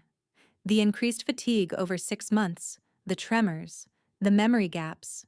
He'd been trying to kill me faster because his mole told him time was running out. Saskia's apartment was a 3rd-floor walk-up in Uptown. She opened the door, looking hollowed-out eyes, red face, pale, still wearing her DEA windbreaker. She wasn't crying anymore, just shaking. I pulled her inside and closed the door. She stood in her living room like she'd forgotten how to sit. I guided her to the floor, back against the couch, and sat beside her. How do you trust anyone after this? She asked. How did you live with him for 34 years? I didn't know I was performing, I said. You do. That's the difference, you're awake now. She turned to look at me, and in her face I saw the same expression I'd seen in my own mirror 3 weeks ago, the moment you realize your entire life has been a lie someone else wrote. Teach me how to do this, Saskia said. Teach me how to get revenge at 59 like you're doing. I took her hand. We start by not blaming yourself for what a professional manipulator did. This is Roger's fault. And Felix's. Not yours. But No, I said firmly. Roger spent 34 years building the perfect cover. He's an expert. Felix was his tool. You were the target. And now we're going to make them both pay together. She leaned against my shoulder, breathing slowing. Outside, Minneapolis traffic hummed through closed windows. The apartment smelled like coffee and unwashed dishes debris of a detonated life. By 01:30, Saskia had fallen asleep against my shoulder. I sat in darkness burner on the coffee table doing the math. Roger had known for 22 months through Felix. Every move we'd made monitored, reported, analyzed. Simone's trace, the safe house meetings, Saskia's visits. And yet he'd kept poisoning me on schedule, kept running his operation, kept performing the devoted husband. Because he thought he was ahead of us. Thought his mole had given him control. I was teaching my daughter how to get revenge at 59, and we'd both just become targets in a game we were only beginning to understand. Tuesday morning, I knocked on Maxine Travers's door at House 14, with an empty sugar bowl, the oldest suburban excuse in history. She opened the door wearing reading glasses and a FBI Academy sweatshirt faded from 1,000 washes. Mid-60s gray hair pulled into a practical ponytail, the kind of face that had seen too many interrogations to be fooled by a sugar bowl. Maxine glanced at the bowl, then looked directly at me. "I've been waiting for you to come." She stepped aside, gesturing me into a living room that looked like a retired analyst's command center. The dining table was covered in manila folders, a laptop, and what looked like surveillance photographs, organized by date. "How long have you known?" I asked. Maxine closed the door and locked it. "That your husband is Roger Lockwood, regional accountant for the Sinaloa cartel, 3 years. I recognized him during a neighborhood package exchange in 2023. He was on a 2018 financial crimes watch list. I'd worked before retirement, 12 years FBI white-collar division." She pulled a storage box from beneath the table and opened it. Inside were 3 years of documentation, surveillance logs, license plates, photographs, timestamps. All organized with the precision of someone trained to build prosecutable cases. "Every 2 a.m. visitor," Maxine said, spreading photos across the table. "Every Saturday routine, every pattern deviation. I've been documenting since the day I recognized him." I picked up a photograph dated 6 days ago. Roger's car in our driveway at 2:13 a.m. interior. Light on him, visible through the windshield, counting cash. "You watched him poison Rusty," I said. It wasn't a question. Maxine's expression hardened. "I watched him poison you for 3 years through your kitchen window. I just didn't have legal standing to intervene without proof you were aware and willing to cooperate." The words hit like a physical blow. My neighbor watched him poison me through the kitchen window for 3 years. "Why didn't you report it?" Maxine sat down heavily. "To who local police defer to DEA on cartel cases. DEA runs Operation Silver Moth targeting El Contador, which I suspected was your husband. If I'd tipped them off 3 years ago, they'd have either pulled jurisdiction to protect their larger operation or ignored me entirely because you weren't a cooperating witness. You were sedated, unaware. Legally still his wife. I had no standing. So you just watched." "I documented," Maxine corrected. "Every piece of evidence I'd need the moment you woke up and decided to fight. Which you finally did." She pulled out a photograph from last Wednesday, me standing at the kitchen window watching the vet van take Rusty away, Roger beside me with coffee. "I knew that day you'd figured something out," Maxine said. "The way you looked at him. The way you held that coffee mug without drinking. I've been waiting for you to knock on my door ever since." I pulled out the burner phone. "I need to make a call." By 1500 hours, Saskia and Hayes had joined us via video call on Maxine's laptop. The dining table had become a war room, my button camera footage cued on one screen, Maxine's 3 years of surveillance logs spread across the table, Saskia's digital files on Felix's tracking app displayed on her tablet. Simone sent her preliminary report this morning. I said, pulling up the encrypted email on the burner. 200 million across 4 Cayman accounts, 15 years of transactions, shell company network connecting to known cartel operations. Hayes studied the evidence from his DEA office, his face filling Maxine's laptop screen. Between Maxine's surveillance, Simone's financial trail, and your physical evidence, we have enough for a federal warrant. I'm filing this afternoon, 48 hours to execution. What about Captain Thornton? Saskia asked. Maxine leaned toward the camera. Don't notify him until the warrant is signed and the raid team is assembled. If Thornton knows we're moving before Silvermoth is ready, he'll pull jurisdiction. I've seen it happen a dozen times. Larger operation takes precedence. Smaller case gets buried. Agreed, Hayes said. We execute Thursday morning 0600 hours. 3-person team, me, Saskia, and local FBI liaison. Mrs. Lockwood, you'll be relocated to protective custody during the raid. Maxine's house, I said. If anything goes wrong in the next 48 hours, I run here. Maxine nodded. This is your safe house now. I've been preparing for this operation for 3 years. Saskia's face on the screen showed something I hadn't seen since she was a child. Genuine hope. 4 women spent years in the dark watching the same monster from different angles. Now we shine together. 4 women in 4 corners watching one man commit slow murder. Now we converge. Timeline. Hayes said, pulling up a tactical document. Colleen maintains normal behavior through Wednesday night. Thursday, 0600 raid team hits the house. Roger will be arrested on federal money laundering charges, narcotics distribution, and attempted murder. The cistern evidence, honey jar samples, and button camera footage are admissible. Maxine's surveillance logs establish pattern. Simone's financial trace proves motive and means. And Felix? Saskia asked quietly. Hayes's expression went cold. Separate warrant for electronic surveillance conspiracy and obstruction. He's been dark for 3 days, but his credit cards will ping eventually. When they do, we'll have him. Maxine pulled out a spare house key and slid it across the table to me. If Roger suspects anything in the next 48 hours, you don't hesitate. You run here. Front door, back door, garage code is 8732. I'm armed, I'm trained, and I've been waiting 3 years for this. I took the key, feeling its weight in my palm. Cold metal, solid reality. Hayes checked his watch. Warrant filed at 16:30. Thursday morning execution. Maintain radio silence on all non-burner communications. If Roger gets spooked, the whole operation collapses. The video call ended at 16:30 exactly. Saskia's face disappeared from the screen, then Hayes's. Maxine closed her laptop and looked at me across the table, covered in 3 years of evidence. 34 years in the dark, she said quietly. 48 hours until daylight. I stood tucking the spare key into my pocket beside the burner phone. Across the street, through Maxine's front window, I could see my house.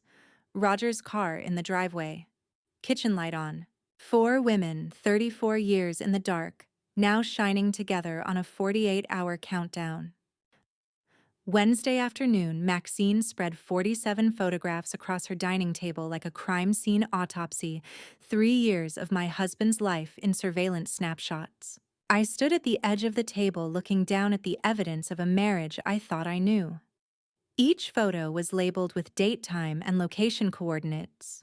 Maxine had organized them chronologically, starting with March 2023 and ending with last Saturday. 47 transactions over 156 weeks. Maxine said, pointing to the pattern.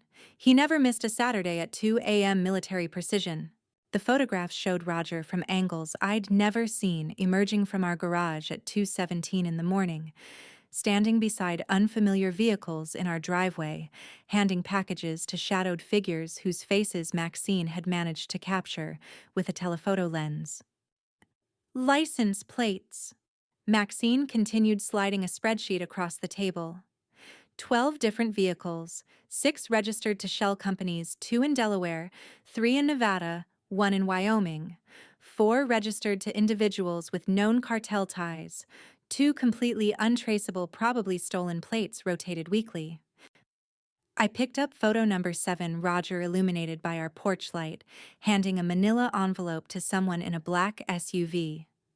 The timestamp read, February 23rd, 2014 Saturday, June 2023.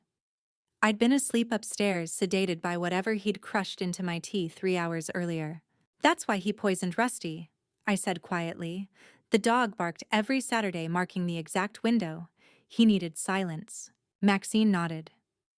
Rusty was a witness, a 4-legged alarm clock that threatened operational security.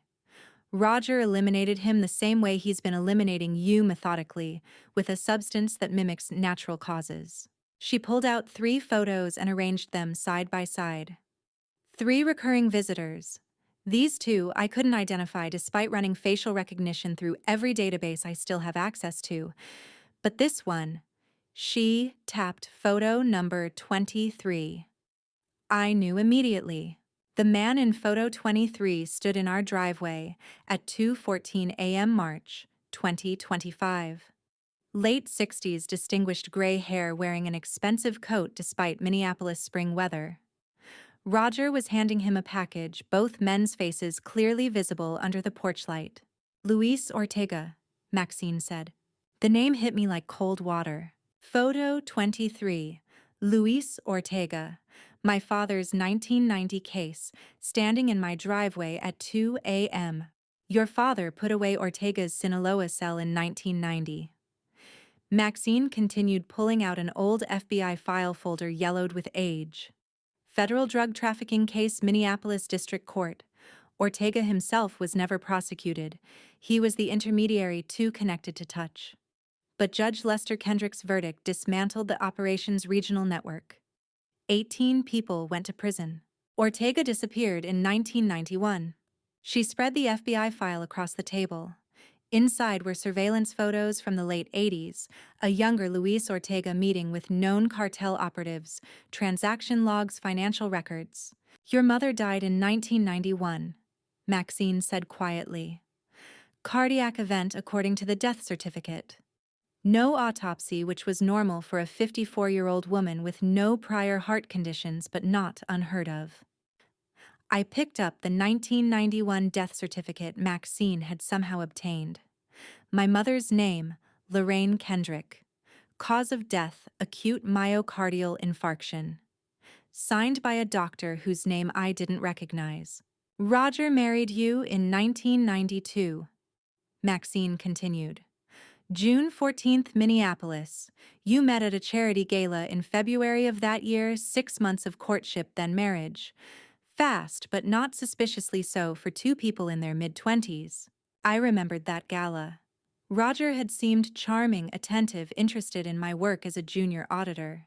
He'd asked about my family, expressed sympathy when I mentioned my mother's recent death. We'd talked for hours. He didn't enter my life by accident, I said. Maxine shook her head. Timeline 1990. Your father's verdict destroys Ortega's Minneapolis operation. 1991, your mother dies of a cardiac event using the same slow poisoning method Roger's been using on you. 1992. Roger appears at a charity gala you attended, sweeps you off your feet, and marries into the judge's family. She pulled out another document, Roger's background from our marriage license. Born in Chicago, orphaned young, raised by an aunt who'd died before we met. No living family, no connections I could verify. I'd accepted his story because he'd been so loving, so attentive, so perfect. 34 years, Maxine said. He's been the cartel's accountant and their revenge operation against your father. You were the long game. I sat down heavily in Maxine's dining room chair. The photographs swam in my vision, Roger handing packages to Ortega. Roger counting cash in our driveway. Roger emerging from our garage with the same practiced routine 156 times over 3 years. Did I ever have a real marriage? Or was every I love you scripted by a cartel handler? Your father suspected, Maxine said gently. His notebook, the entries starting in 1992. He knew something was wrong with Roger from the beginning, but he couldn't prove it. And by the time his Alzheimer's took him, the evidence was too scattered to act on. I picked up photo 23 again, studying Ortega's face. He looked prosperous, healthy, untouched by the decades. The same man who'd orchestrated my mother's death then sent Roger to infiltrate our family as insurance against future prosecutions or as simple revenge. Why let me live this long? I asked. Why 34 years? Because you were useful, Maxine said. Married to a judge's daughter embedded in a respectable Minneapolis community running legitimate businesses that could launder money, you gave him cover. The perfect suburban couple, the devoted husband caring for his aging wife. No one suspects a man who's been married to the same woman for 3 decades. She gestured at the photographs. But lately something changed. Felix's tracking app showed him your investigation was advancing. Saskia was closing in. Simone had the financial trail. Roger started accelerating your poisoning because his usefulness calculation shifted. You'd become more dangerous than valuable. I stared at photo 23. Roger handing a package to Luis Ortega in our driveway, March 2025. Less than a year ago. Maxine's voice faded as I calculated the timeline again. 1990, father's verdict, 1991, mother's death, 1992. Roger's chance meeting at a Minneapolis charity gala. My husband didn't enter my life by accident. He was sent.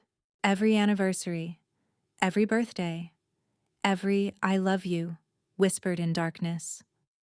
Every cup of poisoned tea poured with a smile. 34 years of performance, but his not mine. Thursday morning, while Roger was at his office, I took a crowbar to the teak box he'd kept locked in our bedroom closet for 34 years. The raid had been delayed. Hayes had texted the burner phone at 6 a.m. warrant processing issue pushed to Saturday morning. Which meant I had 48 more hours of performance. 48 more hours of knowing my husband was a cartel plant sent to destroy my family. I'd spent Wednesday night lying beside him, listening to him breathe, wondering if he'd ever loved me or if every touch had been choreographed by Luis Ortega. Now alone in our bedroom, I wedged the crowbar under the teak box's brass lock and pulled. The wood was old, expensive, imported from somewhere Roger claimed was Thailand. The lock held for 3 attempts, then gave with a crack that echoed through the empty house. Inside, wrapped in yellowed tissue paper, a photograph.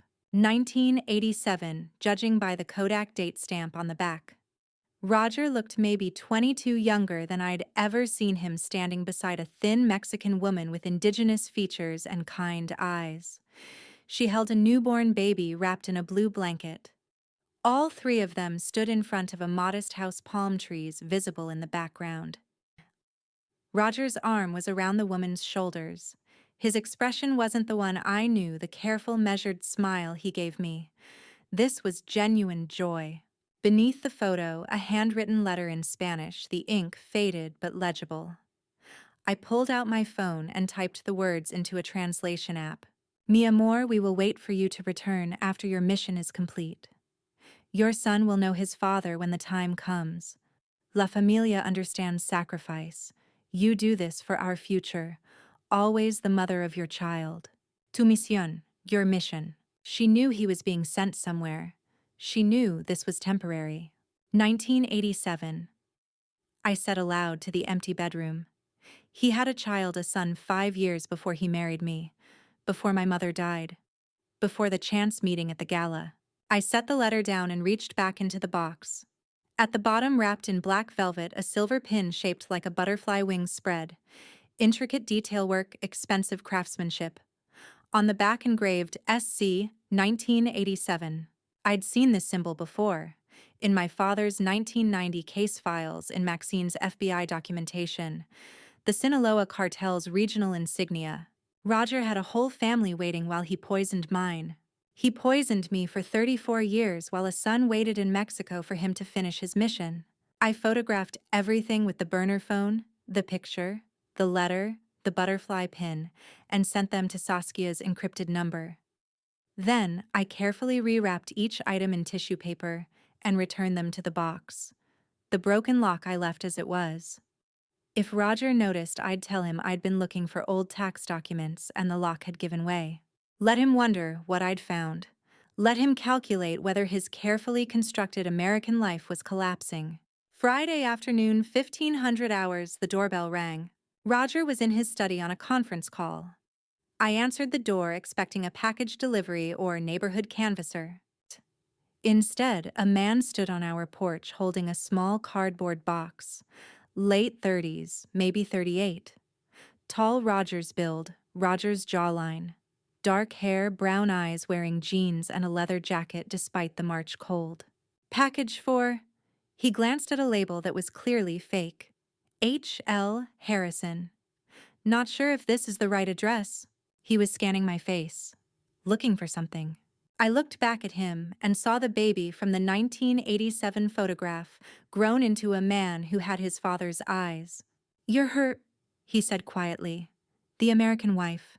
My hand tightened on the doorframe. "Who are you?" He dropped the package, pretense setting the empty box on the porch railing. "I'm Stellan Corbin.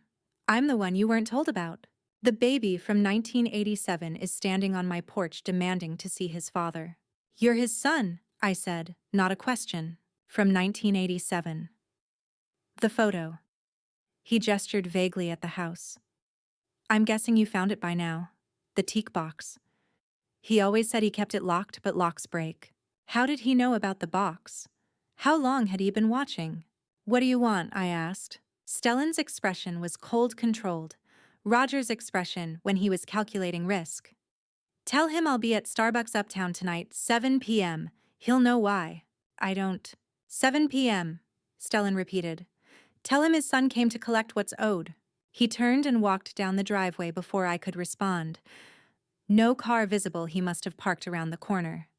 Professional, careful, trained probably by the same people who'd trained Roger. I closed the door and stood in the foyer, heart hammering. Roger's voice drifted from the study. "Yes, the quarterly reports will be ready by Monday." Normal, professional. The accountant discussing deadlines with clients who didn't know he laundered cartel money through their legitimate businesses. Stellan had called himself the one you weren't told about, which implied there might be others.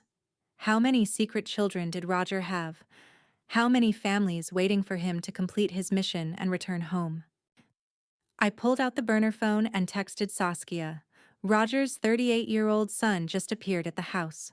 Demands meeting tonight, 7 p.m. Starbucks Uptown. Says Roger owes him something. What do I do?" Her response came in seconds. "Do not go to that meeting. Do not tell Roger. I'm calling Hayes now." But I was already calculating. Stellan knew about the teak box. Knew about me. Knew enough to find our house and show up on a Friday afternoon when Roger would be home, but potentially distracted. He wanted something from Roger. Money, probably. Or recognition. Or revenge for 38 years of abandonment while his father played devoted American husband. I closed the door, Stellan's silhouette disappearing around the corner. He'd called himself the one I wasn't told about, but if there was one secret son, how many more layers were there? Roger had a 7 p.m. meeting tonight with the child he'd abandoned 38 years ago, and I was the only one who knew. Friday, 7 p.m., I slid into the corner booth at Starbucks Uptown before Roger could arrive, facing the son he didn't know was waiting. Stellan walked in at 19:03, scanning the crowd. When his eyes landed on me instead of Roger, his expression shifted from calculated neutrality to genuine surprise. He crossed to my booth without hesitation. "Where's my father?" "At home," I said, "preparing dinner for his wife who doesn't know he's meeting his secret son. Sit down." Stellan remained standing for 3 seconds, calculating just like Roger did, then slid into the opposite bench. Up close, the resemblance was undeniable. Same bone structure, same way of holding his shoulders, same quick assessment of exits and sight lines. "You didn't tell him I came," Stellan said. "No." "Why?" I leaned forward. "Because I want to know what you want from him before he does, and because I want to know how long you've been watching me die." Stellan flinched barely, but enough. "My mother married a handler in 1986. I was born in 1987. He vanished in 1989 on what she called his big assignment, the Midwest judge's daughter. You were the mission, not the wife. 34 years ago, a cartel sent a man to marry me as his job assignment. She told you this? I asked. Before she died in 2019. Cancer. Stellan's voice stayed flat. She said he'd been sent north to create infrastructure, marry the judge's daughter, build legitimate businesses, launder money through Minneapolis banking networks. She said it was supposed to be 5 years, maybe 10. Not forever. But it became forever. Because you were useful, Stellan said. An auditor with banking connections, a judge's daughter with community reputation, the perfect cover for a regional accountant moving cartel money. He couldn't come home without losing the operation. The coffee shop smelled like burned espresso and artificial vanilla. Around us, college students typed on laptops oblivious to the conversation happening 3 feet away. When did you find him? I asked. 5 years ago, 2021. I tracked him through shell company registrations. I work as an accountant, 2 same organization. Took me 3 years to confirm he was the man my mother described. Another 2 years to decide whether to make contact. You've known for 5 years that he was poisoning me. Stellan met my eyes. I found out about the June timeline 3 months ago, December 2025. There was a discussion among upper management about tying up loose ends before a major reorganization. Your name came up. I put the pieces together. And you're telling me now because I don't want his life. Stellan pulled out a phone, not a smartphone, a burner like mine. I want out. I'll give you everything I know if you help me disappear. Witness protection, new identity. Whatever the DEA offers people who turn. I studied his face looking for the lie. Why would I trust you? Because I have names, dates, transaction records, shell company networks my father doesn't know I copied. And because he paused, choosing words carefully. I spent 38 years being the son whose father left for an American woman. I'm not protecting him. I'm protecting myself. What do you want from me? Put me in contact with whoever's running your investigation. I'll trade intel for immunity and relocation. But it has to happen before the June deadline, because if my father thinks I've turned, I'm dead within 48 hours. I texted Saskia on the burner at Starbucks with Stellan. He's offering intel for witness protection. Need guidance. Her response came immediately. Get details. Promise nothing. Leave in 20 minutes, max. Saturday morning, 0900 hours, I sat across from Simone Oakley in her St. Paul office, while Saskia joined us via encrypted video call on the laptop. Simone spread financial analysis across her desk charts. Transaction flows, account hierarchies. 65 million per year. Your husband moves serious money, but he's mid-level, not top tier. Someone above him, codenamed El Contador, runs the regional operation. I can't identify him yet. The structure is deliberately opaque. Diego said he's mid-level accountant too, I said. Father and son, same cartel role, 38 years apart. Saskia's face filled the laptop screen. Mom, don't trust Diego 100%. Use his intel, verify every claim. He could be Dad's insurance policy sent to test how much you know before they accelerate your timeline. He offered witness protection trade, I said. Of course he did, Saskia replied. But think about the timing. He's worked alongside Dad for 5 years. Watched him plan your murder. Only now wants out 3 months after learning about the June deadline, which coincidentally is when you started investigating. Simone tapped the chart showing Roger's position in the hierarchy. If Stellan is genuine, his intel could identify El Contador and dismantle the entire regional network. If he's a plant, he's gathering intelligence on our investigation to help Roger and the cartel eliminate witnesses before we can move. Is the son offering escape, or is he his father's final verification test? Hayes is pushing the raid to Monday morning, Saskia said. Warrant finally cleared federal review. But if we bring Stellan in and he's compromised, we lose operational security.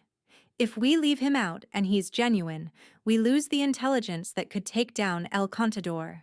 I looked at Simone's financial charts showing the network Roger had built over 34 years. $65 million flowing through Minneapolis businesses, most of them connected to companies I'd audited or consulted for. My professional reputation weaponized. Bank auditor rule, I said quietly. Saskia nodded from the screen. Trust anyone, verify everyone. You taught me that when I was 12. Simone closed her laptop. We have 48 hours until the Monday raid. Use that time to verify Stellan's claims. If his intel checks out, Hayes can fold him into the operation. If it doesn't, we isolate him as a liability. I stood tucking the burner phone into my pocket. Saskia's warning echoed as I left Simone's office. Trust anyone, verify everyone. Stellan had offered intel in exchange for protection, but he'd worked alongside Roger for 5 years, watched him plan my June murder, and only now wanted out. Either he was genuine, or Roger had sent his own son to test how much I knew before accelerating the timeline. Sunday morning, Saskia and Hayes walked into Captain Renee Thornton's office carrying the signed federal warrant, 48 hours of evidence in a manila folder. I waited in the hallway outside, watching through the glass partition.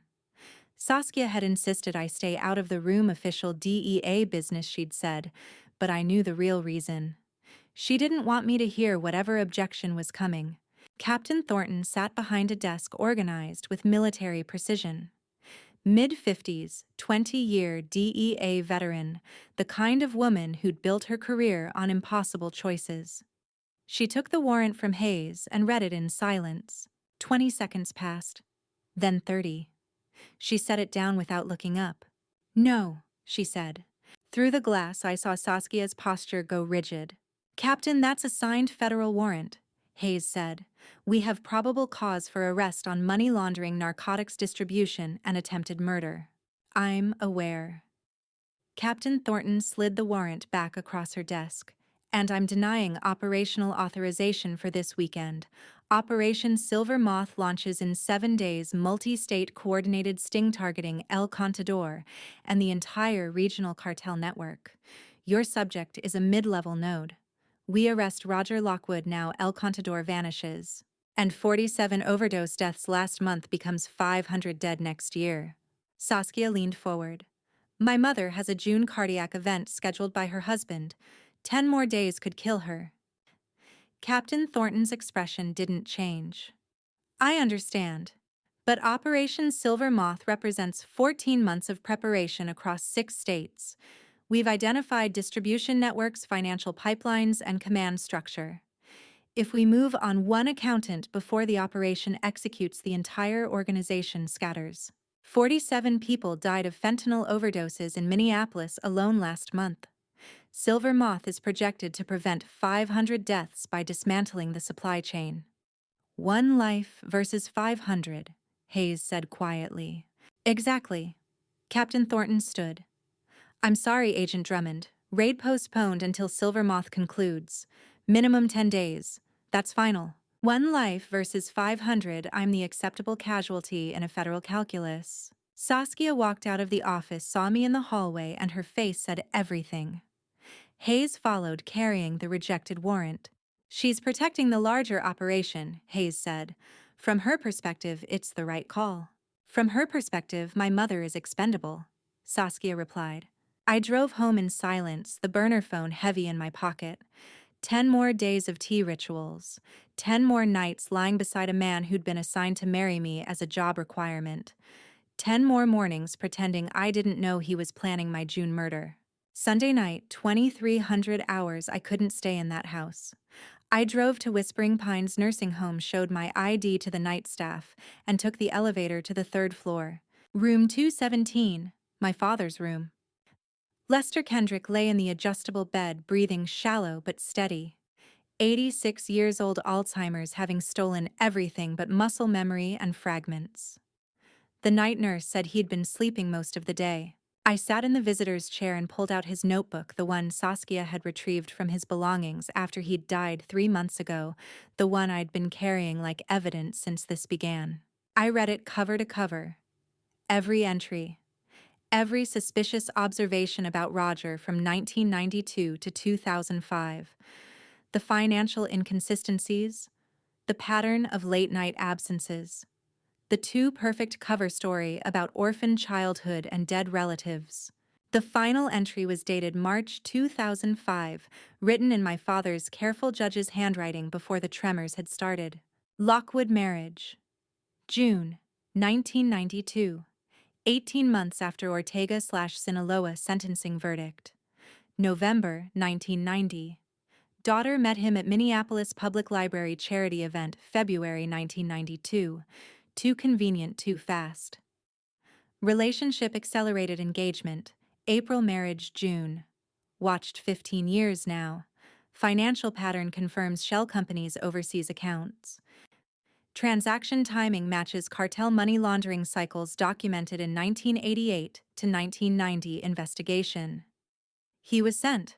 Long con leverage operation against federal judge's family. Must tell Colleen when I compile full evidence. The entry trailed off mid-sentence. According to medical records, my father's first dementia symptoms appeared in late 2006. He'd never completed the warning. 12,416 days of marriage. All fake, and my father knew. I set the notebook down, tears I'd been holding for weeks finally breaking through.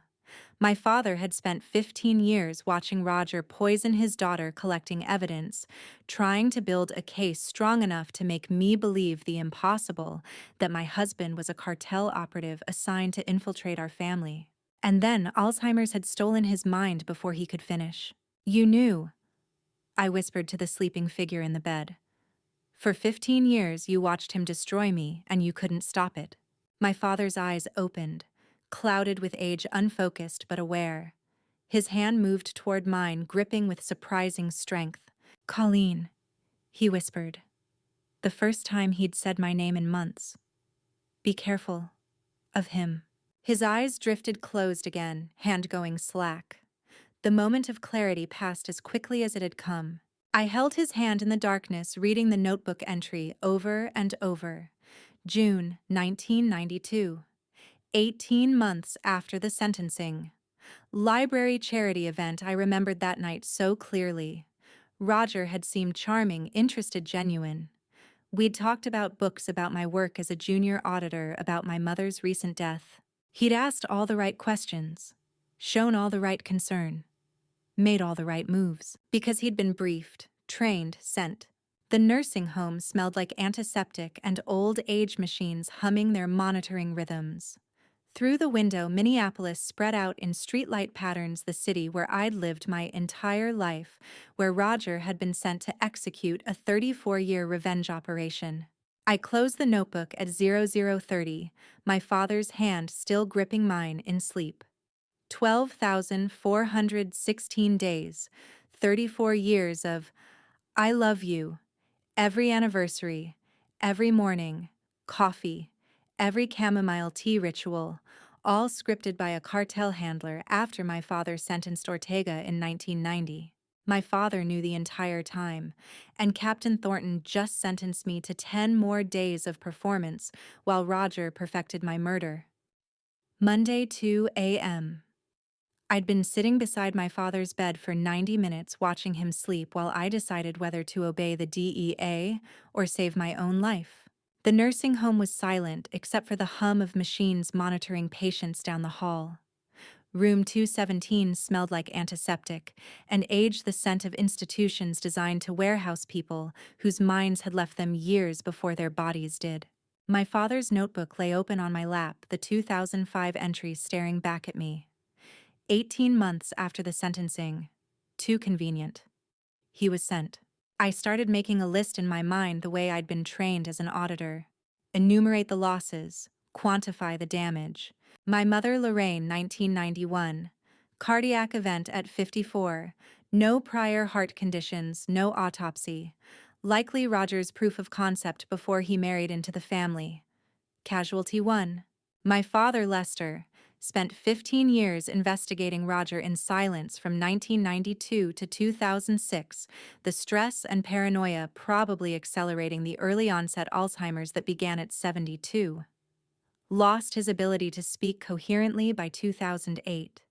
Now he lay in this bed, occasionally surfacing for seconds of clarity before the fog reclaimed him. Casualty 2. My daughter Saskia, 22 months betrayed by Felix, who'd been planted by Roger to monitor the investigation. Every intimate conversation, every strategic decision, every moment of vulnerability, all reported back to the cartel. Her career compromised, her trust destroyed. Casualty 3. Myself, 34 years of cognitive impairment from nightly sedation. 3 decades of lost sharpness, lost memory, lost potential. And now scheduled for a June cardiac event to match my mother's staged death. Casualty 4. Rusty the neighbor's dog. Poisoned for barking at 2 a.m. eliminated because his alarm threatened operational security. Casualty 5. And now, institutional betrayal, Captain Thornton choosing 500 hypothetical future lives over my real present one. Casualty 6. 6 casualties in 34 years. Captain Thornton says wait 10 more days. I say no. You waited 15 years to tell me, I whispered to my sleeping father. Then Alzheimer's stole your voice. I won't wait 10 more days for Captain Thornton's permission. My father stirred, eyes opening briefly. His hand moved toward mine. Be careful. He mumbled the words slurred but intelligible. Cartel. Dangerous. His eyes closed again, the moment passing. But I'd heard him. Still trying to warn me, still fighting through the fog to protect his daughter. I sat with him through the dark hours. 3 a.m. became 4. 4 became 5. The night shift nurse checked on us at 5:30, saw me holding my father's hand, and left without comment. By 6 a.m., the sky outside his window had begun to lighten March sunrise over Minneapolis, gray and cold. I'd made my decision somewhere around 4:15 in the deepest part of the night, when clarity comes from exhaustion. I couldn't wait. Not 10 days, not one more day. At 6:15, I stepped into the hallway and pulled out the burner phone. First call Saskia. Mom. Her voice was thick with sleep. It's 6 in the morning. We're not waiting for Silver Moth, I said. Raid tonight at 2 a.m., unauthorized if necessary. Silence on the line. Then, Mom, if we raid without authorization, Captain will fire me, possibly prosecute Hayes. This is career suicide. And waiting 10 days is actual suicide for me. Another pause. I heard her breathing, calculating, weighing her career against her mother's life. Okay, she said finally. If Captain fires me for saving my mother, fine. Second call, Hayes Lancaster. Federal warrant is signed, he said after I explained. His voice was calm, decisive, the tone of someone who'd been expecting this call. Captain's refusal to execute is bureaucratic, not legal. The warrant doesn't expire just because she won't authorize the operation. I'll take the insubordination charge. They could prosecute you, I said.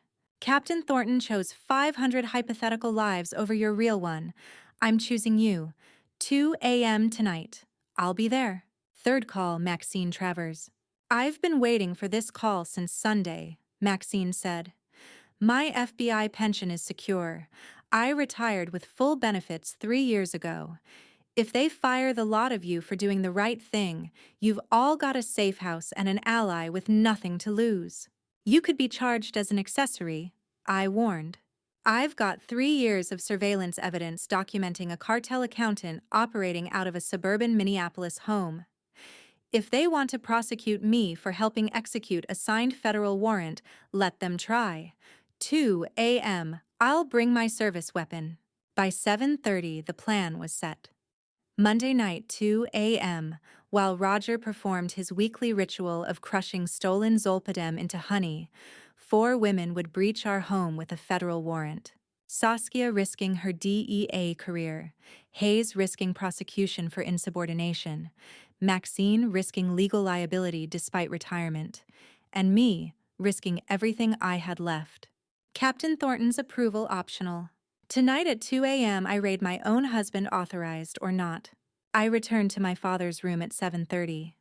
He was still sleeping, breathing steady, unaware that his daughter had finally stopped waiting for permission to save her own life. I kissed his forehead, feeling the paper-thin skin and prominent bones of age. You waited 34 years to protect me, I whispered. Fighting until Alzheimer's silenced you. I won't make you wait one more day. His hand twitched in sleep, maybe acknowledgement, maybe just muscle memory. I'd never know which. I gathered my things and walked out of Whispering Pines into Monday morning light. The drive home would take 30 minutes. Roger would be awake by 8, making coffee, preparing for another day of laundering cartel money through legitimate Minneapolis businesses. Tonight, at 2 a.m., while he stood in our bathroom grinding pills with a mortar and pestle, 4 women would breach the front door with a federal warrant, body armor, and 34 years of rage. Captain Thornton could fire us all afterward, but I'd be alive to accept the consequences. Monday morning, 9 a.m. 5 of us sat around Maxine's Duluth safe house table with a federal warrant that had no DEA authorization and 7 hours until execution. The consequences would come later. Right now, survival took precedence over career preservation. Maxine had coffee brewing, the cheap kind that came in bulk cans, bitter and strong. The safe house smelled like stale air and Lake Superior wind through cracked windows. Outside, gray water stretched to the horizon under March clouds. Saskia sat to my left, exhausted from an all-night shift preparing raid documentation. Hayes across from her reviewing tactical protocols on his laptop. And beside me, someone I hadn't seen in 3 years, my younger brother. Neville Kendrick looked older than I remembered, 56 now, hair more gray than brown, the military bearing he'd developed during 20 years as a Department of Defense liaison officer still evident in his posture. We'd been estranged since our father's Alzheimer's diagnosis, a family fracture caused by disagreements over care facilities and medical decisions. But when Saskia had called him yesterday explaining the situation, he'd driven up from St. Paul without hesitation. Hayes' legal question. Neville said, tapping the warrant. If we execute this raid without Captain Thornton's authorization, what's the exposure? Hayes set down his coffee. Termination for me and Saskia. Possibly criminal charges for unauthorized action under color of authority. For you two. He gestured at Maxine and Neville. Potential accessory charges if the prosecution wants to make an example. We need legal cover, Maxine said.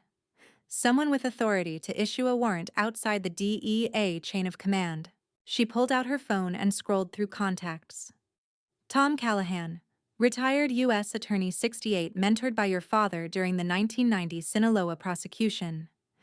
He taught Lester how to build cartel cases.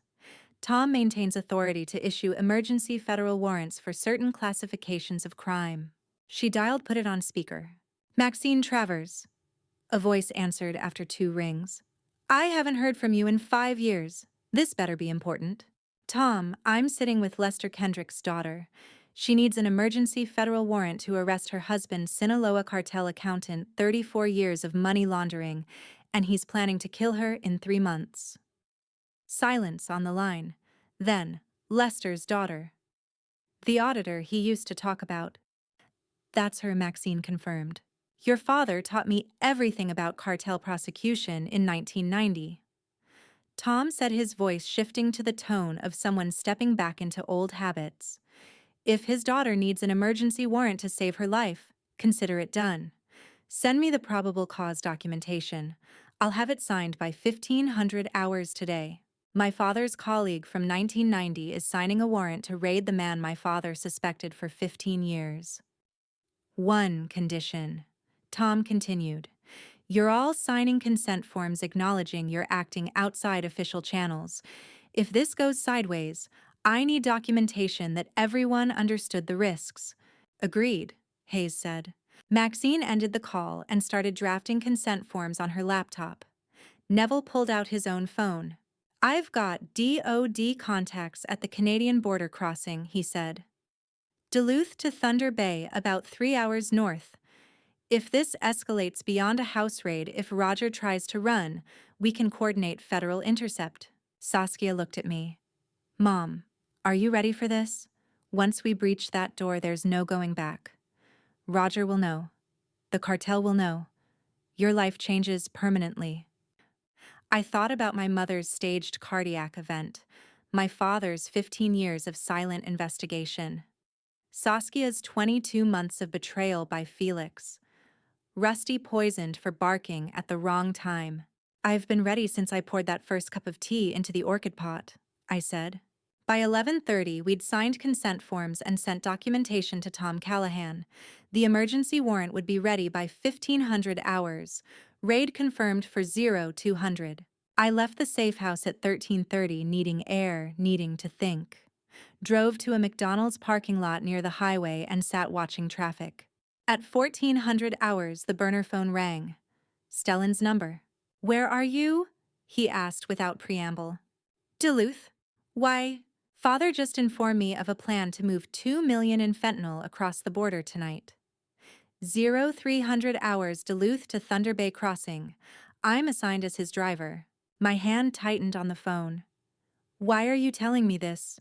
"Because if you want to catch him red-handed with evidence that connects directly to El Contador, this is your last chance.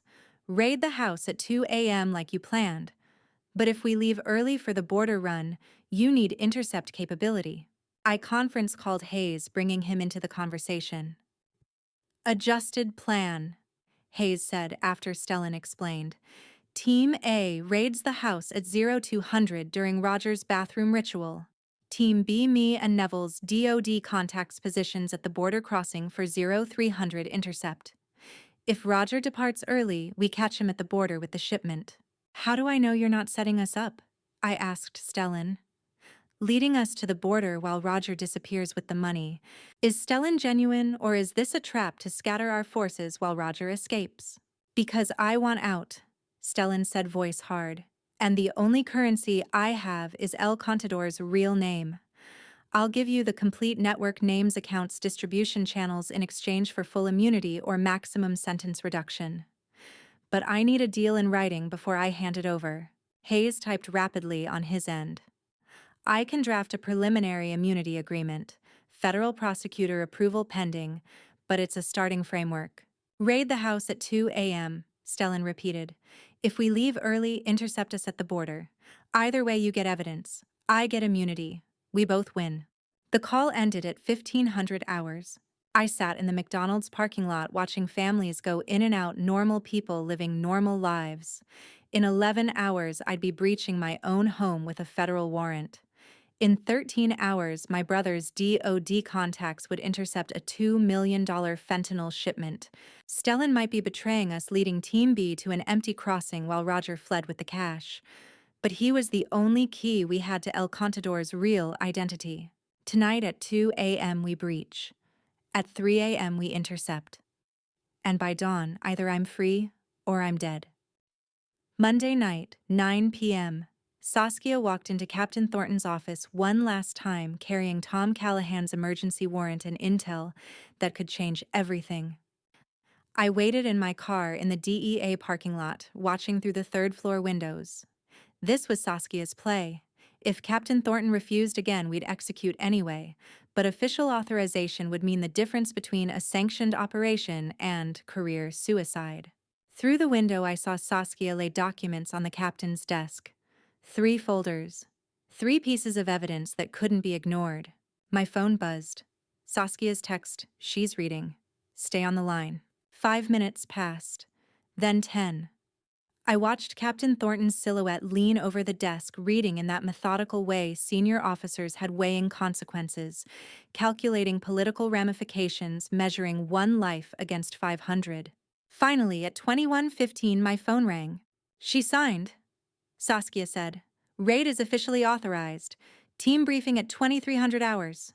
I drove home through Minneapolis Monday night traffic, the authorization form timestamp burning in my mind, 21:15 March 2026. In less than 5 hours, federal agents would breach my front door. In less than 6 hours, my husband would be in custody. If Stellan hadn't betrayed us. If Roger hadn't already fled. If the entire operation wasn't a trap designed by a cartel that had spent 34 years planning every detail of my destruction. I pulled into our driveway at 21:28. Roger's car was parked in its usual spot, kitchen lights on through the window. Normal. Routine. The suburban accountant preparing for another week of legitimate business consulting. Inside the house smelled like dinner. Roger had made pasta, my favorite, the same recipe he'd perfected over 3 decades of devoted husband performance. The kitchen was clean, dishes already washed and put away. Roger stood at the stove brewing tea, our nightly ritual. He smiled when I entered. There you are. I was getting worried. Long day. Visited my father, I said. True enough. He's been sleeping more lately. I'm sorry.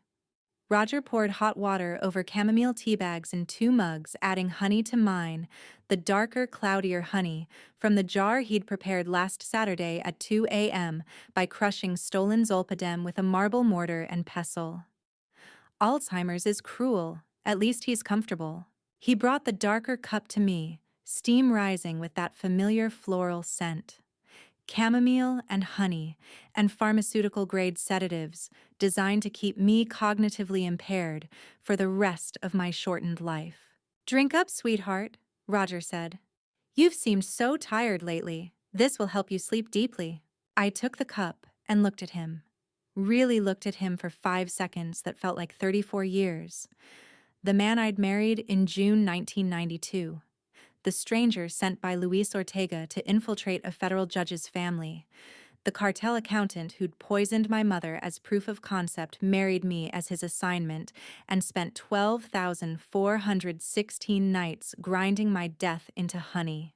What are you looking at? Roger asked, smiling. Nothing, I said. Just remembering our wedding day. June 1992. You were so handsome.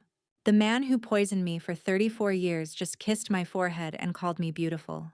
And you were the most beautiful bride, he said, pulling me into a hug. His arms felt familiar, comfortable like home.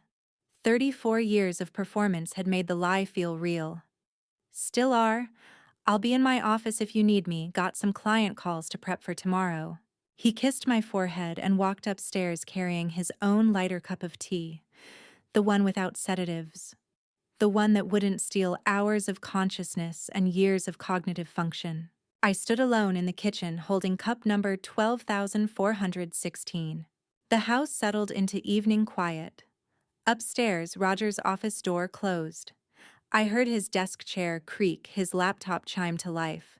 He'd work until midnight, probably preparing cover stories and legitimate consulting reports that masked $65 million in annual cartel money laundering. I walked to the sink and set the cup on the counter. The tea was still hot, steam carrying that chamomile scent I'd trusted for 3 decades. The honey swirled at the bottom, pharmaceutical powder mixed with sweetener, the perfect delivery system for long-term poisoning designed to mimic natural age-related decline. I picked up the cup and poured it down the drain. The greenish liquid swirled in the stainless steel basin, circling, disappearing into the pipes below. I stood there watching for 3 full minutes, making sure every drop was gone. 12,416 cups of poison, all swirling down the drain in 3 minutes. 34 years of nightly rituals. 34 years of drink up, sweetheart. 34 years of Roger brewing my tea with the same careful precision he used for everything, the devoted husband who'd been assigned to love me as a job requirement. I rinsed the cup, dried it, and placed it in the cabinet. Then I walked upstairs past Roger's closed office door and into our bedroom. The burner phone sat in my nightstand drawer, silent. At 2300 hours, Saskia would text the final briefing confirmation. At 0150, I'd receive the 10-minute warning. At 0200, the breach team would hit the front door. I changed into pajamas, the same routine Roger expected, and climbed into bed. The clock on the nightstand read 21:45. 4 hours and 15 minutes until raid execution. I lay in darkness listening to Roger type in his office down the hall. Preparing tomorrow's business. Planning next week's client meetings. Living the life of a legitimate suburban accountant who had no idea his wife had just poured her last cup of poisoned tea down the sink. He didn't know this was the final night. He didn't know Captain Thornton had signed the authorization at 21:15. He didn't know Saskia Hayes and Maxine were gathering at the staging point, reviewing breach protocols and arrest procedures. He didn't know his 38-year-old secret son had traded his freedom for immunity and El Contador's real name. He didn't know anything. And in 4 hours and 15 minutes, he'd know everything. I closed my eyes and waited for dawn. 01:55 a.m. I lay in darkness beside the man who had poisoned me for 12,416 nights, watching the digital clock count down to his arrest. Roger slept beside me, breathing steady. 34 years of sharing this bed, and I'd never truly known the stranger beside me. The cartel operative sent to infiltrate a federal judge's family. The accountant who'd killed my mother as proof of concept before marrying me as his assignment. The clock changed 1:56. My heart hammered, but I kept my breathing even, maintaining the performance one final time.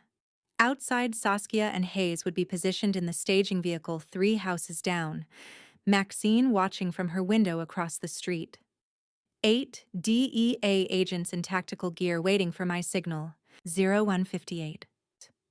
Roger's breathing changed, his internal clock precise as always, waking him for the Saturday ritual he'd performed 156 times per year for 34 years. He sat up carefully, trying not to wake me. Swung his legs out of bed. Stood. He wakes. Like clockwork, for 34 years, the man who was sent to destroy my family now walks downstairs for the last time. 01:59. Roger left the bedroom, closing the door with practiced silence. I heard his footsteps on the stairs, 13 steps, avoiding the 3 that creaked. The hallway. The bathroom door opening. 0200. The bathroom lock clicked. I slipped out of bed, crossed to the light switch, and flipped it twice. The signal target in position. Then I went downstairs in my thin robe, unlocked the front door, and stepped into the March cold. Light snow fell on the lawn, melting on my bare feet. For 12,416 nights, I drank the tea. Tonight, I unlock the door. 15 seconds later, 8 figures in black tactical gear materialized from the darkness, moving silently across our lawn like shadows. Hayes led Saskia behind him. 6 more agents I didn't recognize, spreading to cover exits. They entered without a word. I stood in the yard, watching through the window as they moved through my house, half the team clearing the second floor, the other half positioning at the bathroom door. I heard Hayes's voice muffled through walls. DEA, federal warrant, open the door immediately. Silence for 2 seconds. Then a sound I'd heard 12,000 times before the toilet flushing. Roger attempting to dispose of the fentanyl pills from the cistern. Destroying evidence in his final seconds of freedom. The toilet flush, his last attempt to destroy evidence, becomes the sound of his arrest. A tremendous crash.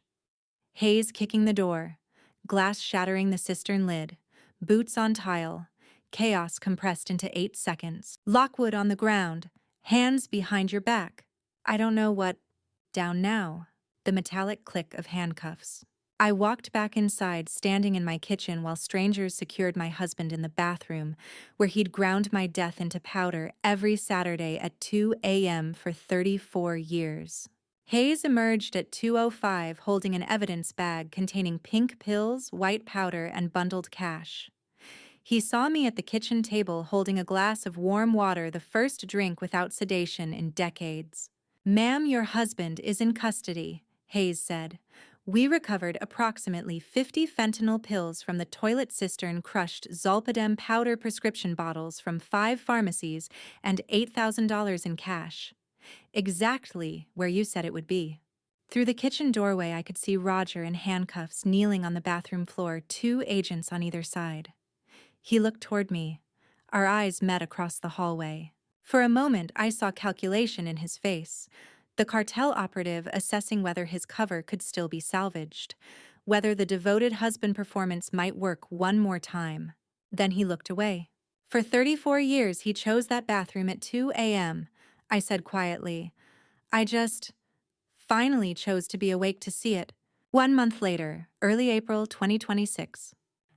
Roger awaited trial in federal custody, facing a minimum 30 years on charges, including my mother's murder, narcotics trafficking, money laundering, and conspiracy to commit murder.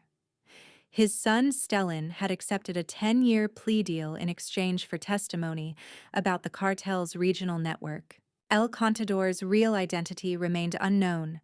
The mysterious superior had vanished when Roger was arrested, leaving only shell companies and encrypted accounts. Felix faced espionage charges.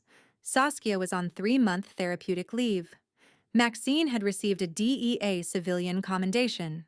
My $8 million inheritance, untouched money Roger had laundered through decades of accounting fraud, went entirely to a domestic violence legal fund. I kept nothing he'd touched. I visited my father daily at Whispering Pines. Today I sat in the familiar chair beside his bed, holding his hand while afternoon sun slanted through the window. He'd been sleeping more lately, the nurses said. Eating less.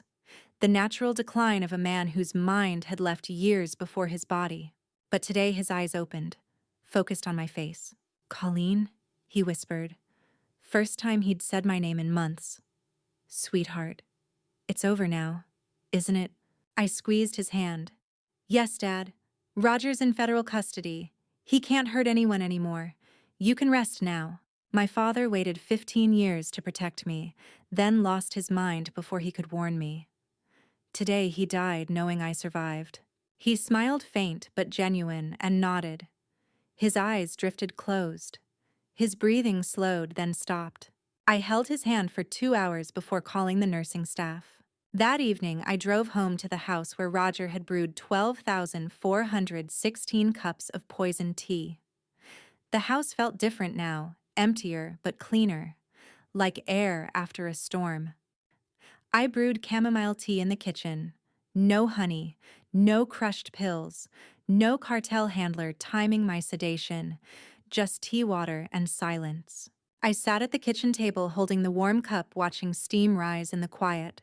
For 34 years, I drank from his hand every "I love you," scripted every anniversary, choreographed every morning coffee and evening tea ritual, designed to steal my mind before my body followed. But tonight, for the first time in my life, I would sleep in peace. Because my father finally had his. And to you listening to my story, remember this. The people closest to us can sometimes hide the darkest secrets. Don't make my mistake of ignoring the signs. For years, I dismissed my fatigue as aging, my memory lapses as stress, my father's warnings as paranoia. I trusted when I should have questioned. I accepted what seemed normal without asking why. This family drama story taught me that blind trust, even in a 34-year marriage, can be deadly. What I learned from this family drama story is that justice may take time, but truth always surfaces. My father knew for 15 years but couldn't prove it. I lived it for 34 years before I discovered it. But I believe God's timing brought me to awareness before it was too late. These family revenge stories we hear aren't just entertainment, they're warnings. Pay attention to your body. Question patterns. Trust your instincts even when everyone tells you you're wrong. Whether it's family drama stories in your own life or someone else's, remember loyalty doesn't mean ignoring red flags. If this family revenge story moved you, please share it with someone who needs to hear it. Drop a comment telling me what you think. Should I have seen the signs sooner? Would you have trusted your instincts? And if you want more family drama stories like this one, please subscribe. Your support means everything. Thank you for staying until the very end. I know this family drama story was difficult to hear, but these family revenge stories need to be told. A final reminder: some details have been fictionalized for storytelling purposes. What remains true is the lesson: trust your instincts, question what seems wrong, and never ignore the warnings your body gives you. And that's how it all connects at the end. Thanks for watching. I will catch you the next time.